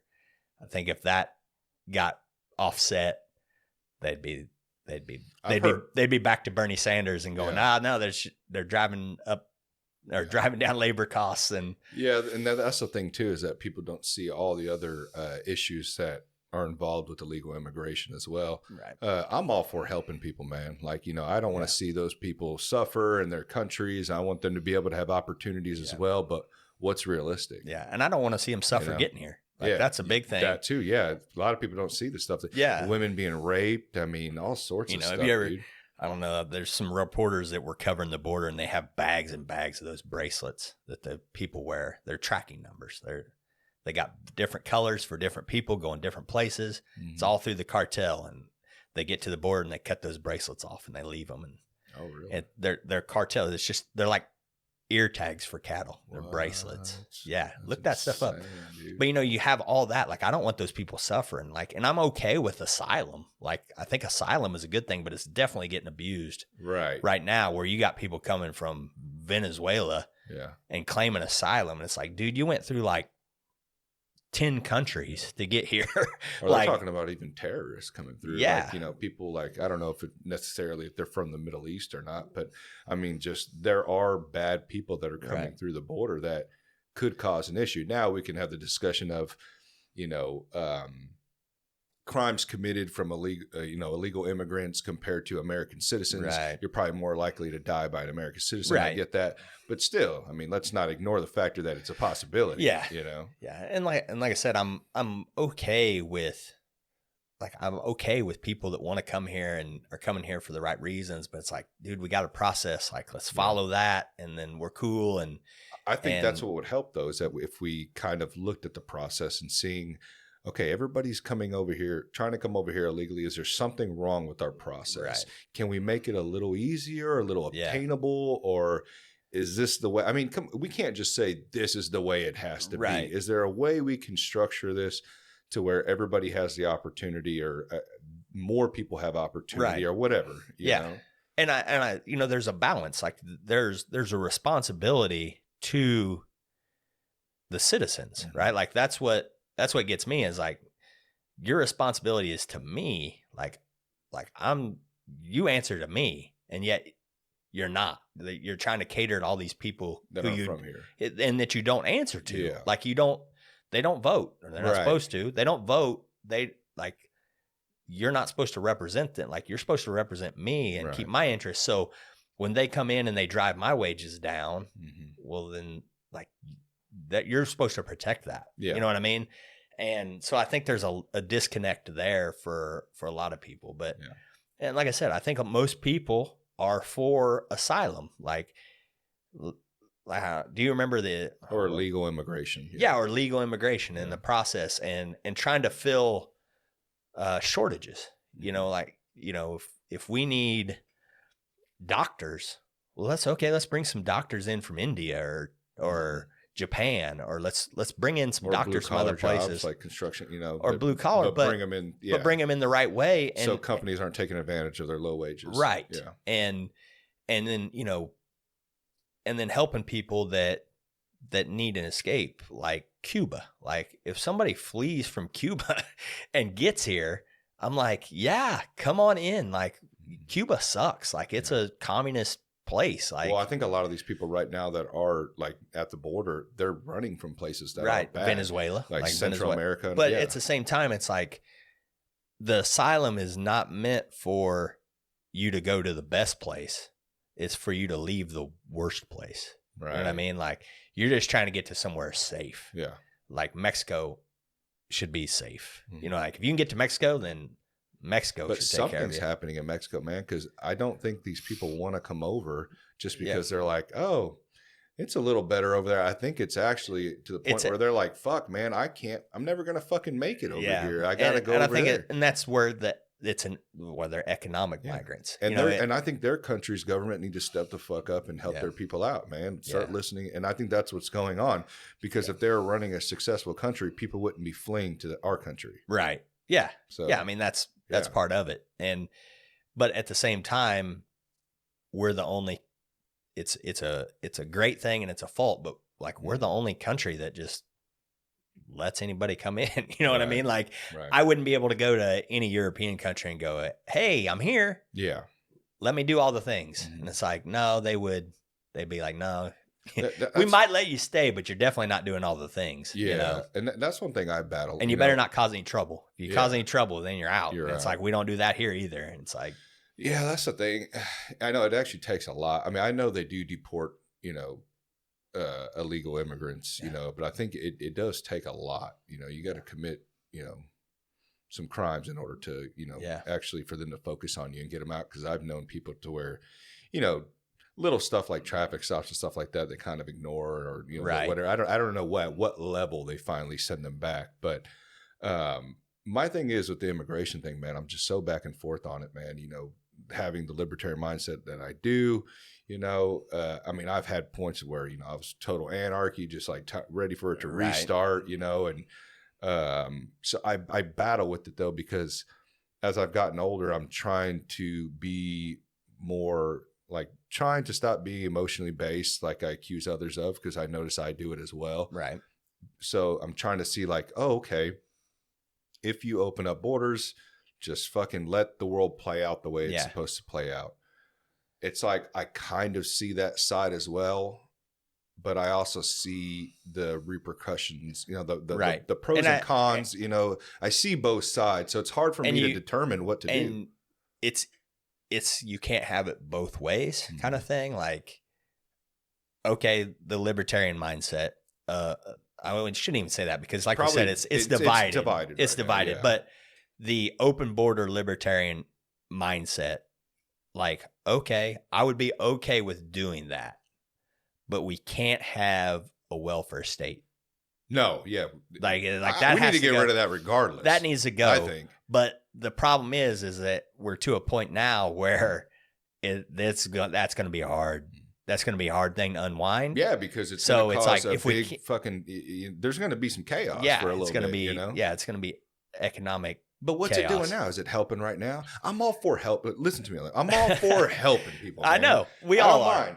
But damn, dude, can you give them a path instead of creating a career choice out of it? You know, and I'm not saying all of them do it. I'm not at all. Right. I have been in a moment in my life where I needed some help. Yeah, okay. And honestly, you know, thinking back, did you really need it? Were you kind of being fucking lazy? Yeah. Were you taking advantage of the system? Right. And I think a lot of people do that, you know. Yeah. And my thing is that if you're going to help, I'm fine. But give them help and give them direction. You better be helping them get off of it, not stay on it. Yeah, yeah. And that's what I'm seeing now. It's like, we want you to stay on this, because if you make a little bit too much, we're not going to fucking help you. Yeah. If you make if you just make this amount, we got you. We'll take there care should of be you. There should be a tiered system or a reward system. My thing for is give them a year or two. Yeah. You got 2 years, man. You got to figure this fuck out. You know, and I get it. There, you know, you could say, well, you know, through life, then something else may happen. I think it'll get abused. And if it's going to get abused, then we just need to stop. And it's getting abused. Right. All of us know that one person that's got fucking 5 kids and got $1,500 in food stamps. I mean, I worked with a guy, and we were like busy, and he clocks out at like 11 o'clock on a Friday or whatever, right? And I'm like, where you going, man? He's like, working too many hours. Oh, fuck. What do you mean? I'm risk losing my Section 8 housing. If I make too much money, I'm gonna lose that. And it's like, oh, dude, like, don't worry, I'll work the rest of it for you. yeah, right. Fuck, man. But it would be nice if, like, that guy worked those hours and he didn't just lose it. Yeah. You know, like, oh, he just got less. Or, let him work more so he can get ahead and so he can get off. Hey, you did a really good job. You worked and you made this amount of money. We're going to give you a little extra tax break because of that. You know, or, you know, like, reward work. And, you know, like, that's, I think a lot of it. To get you on your feet so you can get off. Right. Yeah. Stay on. Right. Yeah. But like I said, with the immigration thing, like, you can't have both. Yeah. And I think a lot of people are trying to do both. The progressive side of it is like, we want immigration and we want a big welfare state. Well, that's not going to work. Like, you have to you kind of have to choose one or the other, and right. And or else it's going to cause problems, and it's causing problems. People would be surprised, though. I know a lot of people who are illegal immigrants, and you'd be surprised on a lot of them are very prideful and not wanting that welfare. Now, there are some that definitely do, because from my knowledge, most of the people I know that abused it aren't illegal immigrants. Yeah. Oh, yeah, dude. Yeah. Right now. Yeah. And the thing is, too, is that I don't even think illegal immigrants can actually pull from the welfare system. I think you have to have kids that are born here in order to obtain that, which I'm not saying they don't do it. Surely they do. But yeah, a lot of them don't. I know a lot of them who have to pay taxes and don't get shit back at the end of the year. I know a ton of them like that. My thing is, man, like I said, I don't. It's a sticky situation. I don't really know how to fix it. What's happening right now is not good. No, and especially some of the conditions I've seen that they're held in is not good at all. What were they calling them back then? The kids in cages? Yeah, kids in cages. I mean, and they were trying to make it seem like it was okay. Yeah. And I don't know, man. It's difficult, man. I think that we have to rely on other countries doing their part and taking care of their people, and it's just. How do you make that happen? Yeah, you really can't. Right. So, but at the same time, are we able to deal with that? Right. I mean, it doesn't look like we're doing a very good job of it. Well, I mean, definitely not what we're doing. You're pissing off Texas down there. They're wanting to fucking split away from us in general. Yeah, so, and a lot of other states too. Because they're having to deal with. We forget that a lot of us sit in these states and we're just going, I want to help. I want them to be helped and all that stuff. And then it's like, well, it's not in your backyard, right? And I think that's what. And you're not even helping. I think it was very smart for Texas and Florida. Like, I don't know, we're just gonna send them to you. Yeah, like, you think it's so fun and nice. And if you're gonna say this is what we want, and I'm fine, I get that. Okay, well, if there's not good plans in effect in order to take care of this situation, in order to help with this, then you house some of them. Right. Do you have room? Are you going to help? Then if you don't, then I think you should be quiet, because it sounds like you don't know what you're talking about. Yeah. At least go and help, or go volunteer. Yeah. Go volunteer at these places that they're keeping them at and help whatever they need help with. Yeah. Fund it. But they don't. Yeah. A lot of people scream at the rooftops and they vote and they put their little Facebook profile pictures of the circles with the "I'm for immigration" and or whatever it is. Nobody's illegal. Yeah. And then you're not doing anything. It's like as if this is what bothers me about social media. It's a virtue signal. Yeah. I just want the clicks. I want people to accept me. It's like we can be logical about this. Be smart. Let's talk about this. You don't have to just play into this because it's something that everybody else is doing. If you're not putting the work behind it, you have no idea what's going on. You have no idea, what actually becomes of this situation. But. Right. Yeah. They, I just want to say that, like, I've had friends that weren't citizens and gained their citizenship, and it's like I love it. You know what I mean? Though, man. It's super hard. I mean, I know a guy that he's been 10 years dealing with this shit. But like I'm on a few Facebook groups that are like nationwide topic groups, and it's like occasionally you'll see, hey, I got my citizenship today, and it's them, and it's like, I don't even know anything about you, but I know that you did the work and you did the right thing, and I'm glad to have you. And it's like, that is not the overwhelming climate of our immigration system right now. Like, that's what I think it should be. Like, you come in and you do the right things and you work hard to obtain that. Yeah. And it's like, if you want to do that, then let's go. Yeah. I'm with you. I'll try to do whatever I can to help make that happen. I'll support that. But it's like, at the same time, that's not what's happening. Yeah. And so there's a lot of people that are just like, shut it down. Like, there's not enough people doing the right thing. Just shut it all down and let's pause and let's figure it out. Yeah, and I do feel bad, especially for the people that are trying to go through the legal route, but right. And then the illegal immigration affects those people because they're looking at them going, "What the fuck? I'm still waiting. Why did I? Why don't I just cross? And that's the wrong message to send to. And it's I think I just stand on. I think that it needs to be revisited on how people are able to come over. Maybe if there's any way that we can make it a little easier or a little more, affordable or whatever it is that's causing the issue to where people are like, well, fuck that. That's going to take forever. That's going to cost me an arm and a leg. I got to just go across this way. It's going to be cheaper in the long run. Figure that out. Figure out people who are already here, ways that they can obtain, because apparently they're in society already, working, doing their part, because not all of them are bad. Only a small percentage are bad. The rest of them are just trying to work and live, their life. So make it somehow obtainable for them to get their citizenship.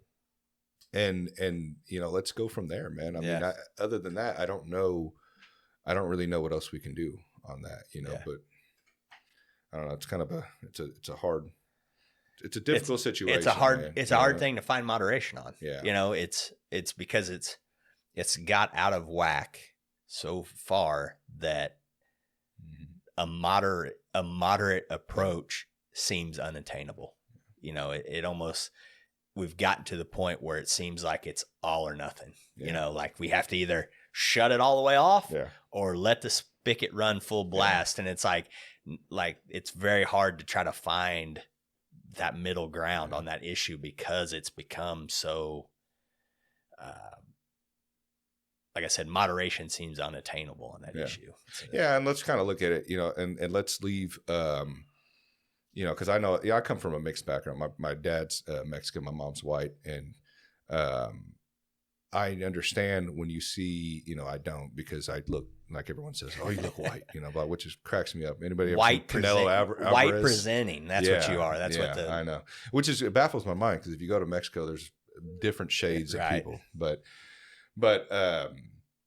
yeah, so it's like leave that out of it, just because that person may look like you, or that person's your culture or your race or whatever. Leave that out of it, and let's just look at it at a logical stance. Can we do this? How do we do this?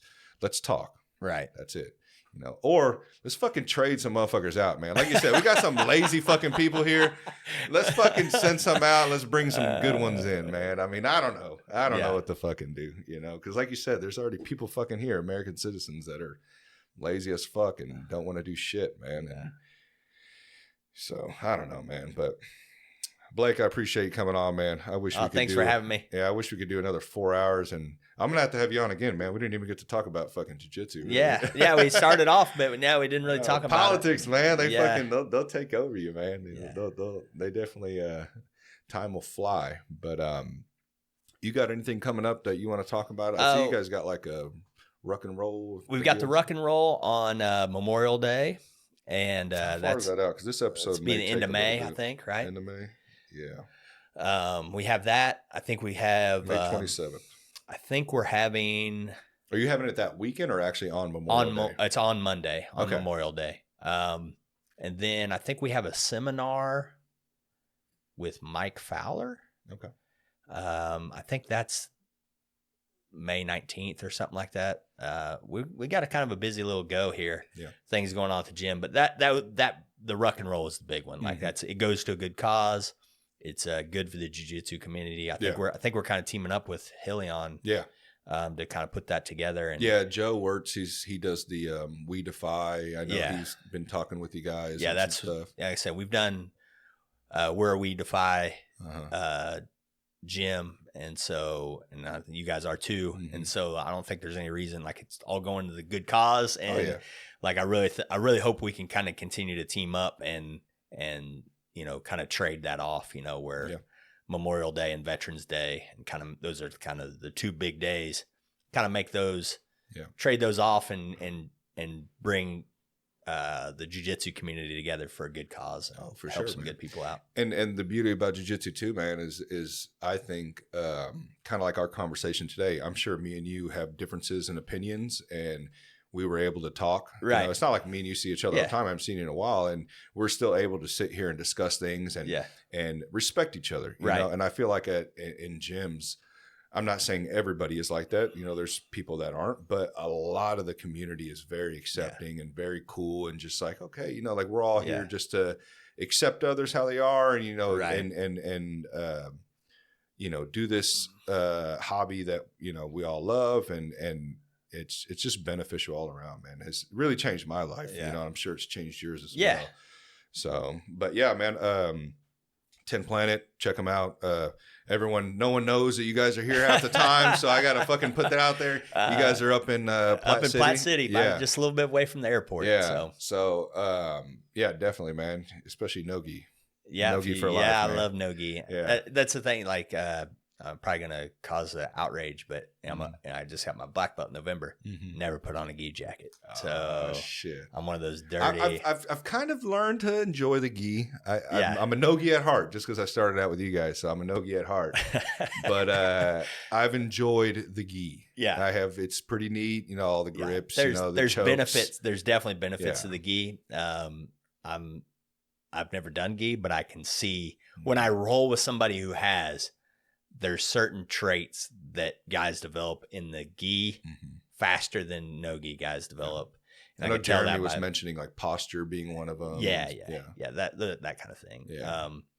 And just like there's some like guard retention stuff that'll be really good in passing, like some like very technical passing, because you have to be very technical in passing when guys can grip you and stuff. Right. So there's definitely benefits, but there's also things that gi causes bad habits, I think, too. Right. Like there's certain times it balances itself out, but like it's not unusual for me to roll because we get a lot of guys from out of town and coming in from Leavenworth at the Army base and stuff who've trained before. You know, they're blue belts, purple belts. We've had black belts come in and train with us, and like a blue belt will come in and we'll start rolling, and I'm like, "You've done a lot of gi," and he's like, "Yeah, I've done all gi." And it's like I can just tell by rolling with them. But then there's things that they'll say like, "Man, you guys do some shit that I've never had done to me before." Yeah. And it's like by our white belts are doing stuff, and it's just like, well, yeah, it's because they've trained no-gi all the time, and so they've learned the things that work in no-gi that you don't know yet. Yeah. You'll learn them. Like, yeah, I know that's like and it's the same thing. Like eventually, no-gi guys will learn those postures and those technical passing, and they'll do that because their talent, the competition will get to a level that they'll have to, and it's just. How's the transfer though from a no-gi guy going into gi? Is it because everyone always talks about Gordon Ryan like that? Oh, if he was to put on a gi, it wouldn't be shit. I don't buy it. Yeah. I think that there's some things like if I were to put on a gi jacket, there's going to be some things that I'm going to get caught with that I don't see coming. Yeah, like certain chokes and stuff like that with the lapel chokes, and like I said, there's going to like I might have a hard time. Someone holding onto your pants and stuff. Right. There's going to be that stuff that's going to be a detriment to me, but there's nothing offensively that I can't do. Like I can't think of anything that I do in no-gi that I wouldn't be able to at least try in the gi. We might start some shit up here, dude. on Sunday at Healy in that open mat, there might be some people calling people out there, man. Yeah, I don't know that, but I just feel like I'd like to see it though. I mean, it's all in the end. Who gives a fuck, man? It's all fun and games, right. Like it'd be cool to see. Yeah, I mean, I just think. It's going to be harder to do some things. I'm not going to lie about that. Like the friction that the gi causes. Like there's going to be some things. And the restrictiveness, man. That's one thing I know by going, because we go back and forth. It's like, I just feel like I can get out of a lot more stuff in no-gi. And then in gi, it's just like, when you've got like just someone grabbing on your collar and on your pants and stuff, it's just, I mean, you can get bound up, Right. You're kind of, it's more of a slower pressure, right. Game, I feel like.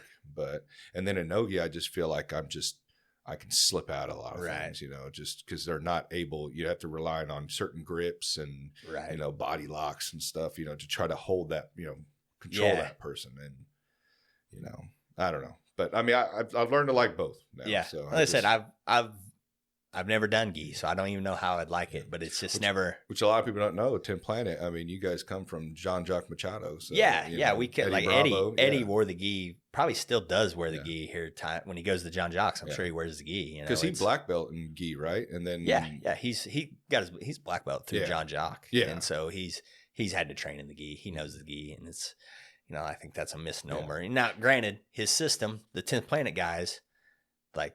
Most of them are doing nothing but no gi. But because it was made to benefit right. MMA, like that's the system, right? Like that's the thing that 10th Planet. That's what separates 10th Planet. It's not just our techniques, but it's because our techniques are catered towards no gi.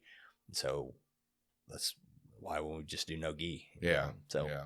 No, yeah, definitely, man. And no gi's fun, man. I like, and especially now, with ADCC and the, Gordon Ryan and Craig Jones and all that, so it's just like a lot more popular with the younger crowd. Right. So yeah, I know the older crowd kind of likes more of the gi, yeah. But, and maybe not, maybe I'm wrong on that. I've only been around for a short amount of time, but yeah, I just feel like everything I see online based, like flow grappling, all that stuff, it's Instagram, it's all the no gi is definitely more spectator friendly. Mm-hmm. You see that. I think that's going to be the driver of popularity when can see when somebody likes jiu-jitsu enough to seek it out, and then when they seek it out to watch it, they're seeing no gi.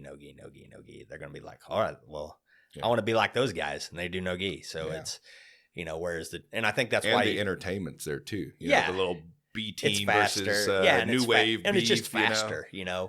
But I think that there's some protectionism going on with, some of the gi guys. I think that's why they stress the gi.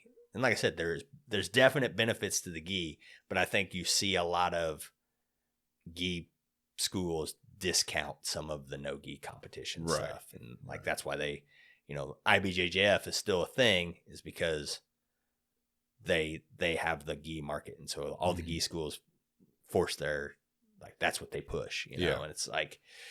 I don't know. I was impressed by AGF, man. They do a really good tournament. AGF puts on a good tournament. I like the grappling industries too. They kind of have an IBJJF kind of, and AGF's that way too. Like they do points and that type stuff. I just like that they do it at bigger venues. Grappling industries, when I did that, it was at like a small soccer stadium down in Bannister. But the thing about grappling industries is I feel that you get your money's worth. Like they're going to get you around. Like it's all round robin. And I think they're more affordable too. Yeah. We don't like tell our guys not to do any competition. It's just, but it's like, this is what we like the best as coaches. Like you can do whatever you want. But submission only. Those are my favorite, dude. Submission challenges. It's like if you're going to do one tournament, that's the one we want you to do. Oh yeah. That's what we do. But if you want to do that one and AGF and Grappling Industries and all these other ones, go for it. Like we got guys that put on the gi to compete, we got a guy named Steve. He just competed in the gi. And you guys. I don't even know if he ever trains in the gi. Was he at AGF? Might have, yeah, I think Blue so. belt? Yeah, blue belt, bigger bald guy. Dude, I seen that guy. I was like, I thought he was in my bracket. I was like, dude, because he's way bigger than me. Yeah, he's big. I'm really small for because I'm in the 220 division. So, but I'm in masters. So I don't think, and he was a blue belt. I don't know if he was in masters or not, but he was blue belt. So he's probably in because masters over 30. Is that right? Yeah, over 30. So he's probably over that if he did it. I know. I seen him. He's a macho dude. He might have said, "I'm not doing that." He might have gone to the goal, which I'm kind of thinking about too, because it's kind of hard to find competitors in the masters division. I was a little upset about AGF on how they did that. They kind of moved two guys. The handful of guys that I went against, like two of them got moved down from a higher age bracket. Right. So I did that. I felt bad. I was like, what the fuck? I did Naga and I did a masters. And I probably wasn't much over 30. And I did it, and it was just me and another guy. It's like, maybe I should have, if I really wanted rounds, it was cool. I got a medal, I won, and it's like, but then there was also the thing too. And you didn't know. I mean, you're going to you just signed up. Yeah, you just signed up. And the thing about it was there was nobody in the expert division of our group. And if I would have signed up for expert, you wouldn't have got any rules. No, they would have bumped that other guy up because there wouldn't have been anybody in his. They'd have bumped him up. Right. And so then I would have got one. Yeah, because they can't bump down. Yeah. Which is weird. I don't know how they bumped. Or maybe you can't go down in weight. I think that's what it is. I don't. Yeah. They're all a little bit different. But yeah, I seen that guy. I seen the big 10P. He's over there fucking, warming up. I'm like, God damn, dude. Looks like a gorilla. Yeah, those guys are usually the guys I go against. Like I went against one guy who's like 230, 6'4". I'm just like, God, dude, I got to lose weight, man, because fuck, I'm going against these big guys all the time. I'm only 5'10". I did that Naga, and I think I did it at 205. And I knew that there was one guy, and Jeremy, he competed in there too. And there was one guy in his division, And so we're walking around, and all of a sudden we see this big old jacked guy. And I kind of nudged Jeremy. I go, that's your guy, you know? And he's like, yeah, you know, and like he kind of, yeah, like that's the only guy I see around here that's going to be in my heavyweight division, you know? And so they call my name and I get on the mats and it's that guy for my match. And I look over at Jeremy and he's just laughing. And I won anyway, but it's like, you know, you can't always tell like who's going to be in whose division. Yeah. I noticed in the heavy divisions, like if you have good cardio, if you're cardio based, you'll do all right. Especially if there's multiple rounds, you know, like a round, like Grappling Industries. I think that's something that I like about Grappling Industries too, is that, you might be a beast for 2 matches, but you have to go 6. Yeah, I noticed that. Yeah, they had us do, because I remember they do a round robin. I only had one guy in my bracket, and we had to go against each other in gi and in no gi. I think I rolled with them like 6 times total. I think they try to do best of 3 at least. And so. Yeah, that's what I noticed even with him too. It's like, granted, it was his first tournament, but he's a big fucking guy, dude. And literally, I just listened to my coach at the time, and he was like, you know, just don't go straight to the ground. Play with them. Round robin can burn them out. Like when you get big groups, like round robin's a chore. And I really think that like there's a happy balance of, everybody gets rounds, you know, but it's also everybody got way too many rounds in there. And now they're getting hurt and they're getting tired. And we're not really getting the best guy here. We're getting the guy that's in the best shape. Right. And so I think, you know, then when you get to start going up into like eight guys, like maybe we cut that in half and we do pools, you know. You go against 4 guys, the other pool goes against 4 guys, and the winner comes out and they go against each other. Yeah. Do you mean like the one they do that the B team just won? I don't know. Do you know that one they do over there in Japan? I don't know. No. What is that called? It's teams.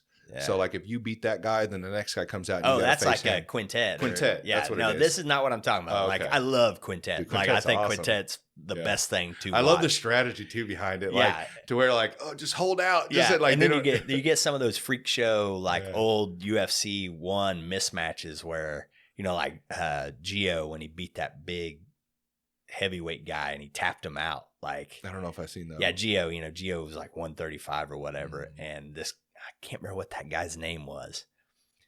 Big, tall, black heavyweight guy. And he was just murking everybody. What the fuck is his name? And then he was on Polaris team. He wasn't even on the B team. And then Gio gets in there, and we're just like, Gio just needs to stall. Like he's got to go for this. And it's just a 4-minute round because of the weight difference. And then Gio taps him with a guillotine, and you're just like, whoa, it's crazy. What's that guy's name? He trains that B team a lot.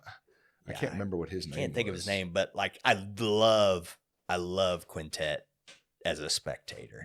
And like Jeremy talked about, we had some guy, we've done those terms before and they're super fun. Really? But no, I'm just like what I was talking about here to Kansas City. That'd be dope. Yeah. It's like pool play, is what we always called it. But like if you have 10 guys in a bracket, you split them in half. And so now you have 5 guys in each group. And so these 5 guys in group A go against each other. And the guys in group B go against each other. It's a round robin inside your pool. And then the top 2 guys go against each other. And then, so that's kind of determines your champion. So that's dope, man. Whereas you're going like round robin with 8 guys, like it's a lot of rounds. Yeah. Like that's 8. I couldn't believe how Craig Jones just fucking literally carried his team through that last one that happened. Well, then the one with Gordon Ryan, and he had to go against Josh Barnett. And it's like, I don't think I've seen that one. Yeah, he just totally ran through that whole team. Like Gordon Ryan, just including Josh Barnett. What makes Gordon so good? I asked Luke this one time, and he kind of, because he got to roll with him. He went down when they were down in Costa Rica. Yeah, he went down there and got to roll with him and like Nicky Rod and them. Yeah, I just think he started young. He had a good coach. He's got physical abilities, and he does all the basics better than everybody else. Right. And then when he needs it, he has athleticism. But like his technique's just got to be superb. How much do you think the steroid use plays into it? Do you think that's actually as I understand it's beneficial? At that Don't level, get me wrong. At that level, it does. I think it plays. But at the same time, how many guys does he beat that's on the same shit? That's what I'm. That's you know what I mean. Like, I don't know. Like, I've never done them, so I don't know the advantage. Yeah. But I've. It's not nothing, or else nobody would do it. You know what I mean? There's got to be an advantage to gain from it. Well, there's an advantage for sure, because I'm on TRT. I'm very open about it, and it has helped me recover. It has helped me feel just, I don't know, like a younger again. You know what I mean? I'm only 32, but for some reason when I went into, and it's not like I'm getting it at Gold's Gym. I went to a doctor's office and got my blood work done, and my shit was at like, I don't even know, 213, I think it was. Yeah. It was bad, man. And I have been working out for a while. I've been trying to eat better for years, and I was seeing the gains. Well, I was one of those guys where everyone would make fun of me because they're like, "Dude, you're always in the gym and you still look fat." And it's like, I don't know what the fuck I'm doing, man. And I felt like shit, all sorts of stuff. And maybe could I have tried more things? Surely, yeah. But this was a route that I had access to, and it has changed my life since. Yeah. So, I mean, it's a decision I made, and I think it's up to the individual, and let him do what he's going to do. Who gives a fuck, man? Yeah. I still get my ass beat all the time, so it doesn't fucking matter. Right. Like I said, I think of the upper, like I think it's a difference maker if everything else is equal. You know? But I really think, and like you said, who's not on it? Even at these gyms, man. Come on, I go into open mat, I see, And that's the thing. Like I just think Gordon, from what I've seen of Gordon, I think if he cut it off, he'd still be really fucking good. Well, have you seen him lately? He must be off of it, dude. Because I know he's had some health problems with his stomach and all that. He's back to younger, like skinnier Gordon right now. So, he's not like Gordon a year ago. Yeah, but I just remember that quintet, and like he tapped a couple guys, and so he'd had a couple rounds, and then now you got big ass Josh Barnett, who walks around at 280. And you're like, and he's been grappling for a long time, and you're like, and now Gordon's a little bit tired. Let's see, like everybody was just like, let's see what happens with Josh. Triangled him in 2 minutes or whatever, and it's like crazy, crazy. Like that's what really sold me was, and I think Josh Barnett had just beat Dean Lister, and it's like that's what really sold me on Gordon. Like even all of his other competitions and stuff. But when I saw him do that to that big old dude and do it and make it look easy, I was like, oh, that dude's the real deal. I wish he was healthier, man. I just feel like, man, we would see a lot more from him if he didn't have that stomach issue. Yeah. Maybe it is from the roids. I don't know, man. I mean, who knows? Yeah. I don't know how long he's been dealing with that. I don't know the whole backstory. I don't either. But I really wish that he was a lot more healthier, just so we could see. Like there was a moment he was going to be joining Bellator. He talked about some doing organization. MMA. So it would have been neat. It'd been interesting to see how he would adapt it. And, there's been guys in modern jiu-jitsu who've had success. Ryan Hall, learned enough stand up to use his jiu-jitsu. And he eventually got knocked out, but nobody wanted to fight him. That's for sure. And I think Gordon would have been the same way. Like if he would have learned a little bit of stand up, there'd have been guys that going, no, I don't want to fight that guy. Yeah. Yeah, and it's crazy to hear too that you said that, because Luke told me that as well. He sticks to the basics, man. Yeah, that's wild. Yeah, everybody thinks they have to do all these Instagram jiu-jitsu moves. Yeah, and I that proves the point too, where like the fundamentals, sticking to if you want to be a world champion, you want to be a high level competitor. That's where it's at. Yeah, you can do so. I'm gonna admit it right here. I am if you want to explain my jiu-jitsu style, I'm like a knuckleball pitcher. I don't do any, I'll do rear naked chokes and stuff, but I'm trying to hit you with the weirdest, craziest shit I can do. And it don't matter if you're a black belt, it doesn't matter if you're a white belt. Yeah. I'm going to do shit that I think is cool and fun, but I'm not trying to be a world champion. I'm not trying to be a competitor. I'm not trying to do that. Yeah. And I don't teach that stuff either. You know what I mean? It's not a part of when I teach my classes, I'm focusing on the back. I'm focusing on Darce chokes. I'm focusing on passing and positioning and that type of thing. But when we're rolling, I'm trying to have the most fun, and I'm trying to give you something you've never seen from anybody else before. Yeah. I'm trying to hit you with no-gi baseball bat chokes, and I'm trying to hit you with ham sandwiches and that type, but that's what's fun for me. You know what I mean? And it's going to make you better at the end. Oh man, he hit me with that fucking thing 4 times. I got to figure what that thing is, and it's, and so that's what but once again, if I have a competitor and he wants to compete, we're going to be going over, like, that's what he needs to be doing in his roles. Like, you need to be. It's back to the game plan. You need to be, you need to, when you're on bottom, you need to sweep them and get on top. And when you're on top, you need to stay on top, and you need to, like, that's priority number one. And then you need to start looking for their back, you know, like that's, if you do that, and you concentrate on that, you'll probably do pretty good at competition. You know, there you go. You heard it first here, people. Listen to your coach. Learn the fundamentals. They're important. So I appreciate it, Blake. All right, man. Thanks. On, man. You're welcomed on anytime. I'd like to talk again, man. You know, even there was some stuff we talked about that we didn't really ever get to, and kind of combed over it. That's kind of how it is, man. There's not enough time. Yeah, we'll have to like limit ourselves not to go into politics next time. It's like, or maybe we'll just make this a monthly deal. You know, that way we cover it all. So. But thanks again, Blake. Yeah, thank you, man.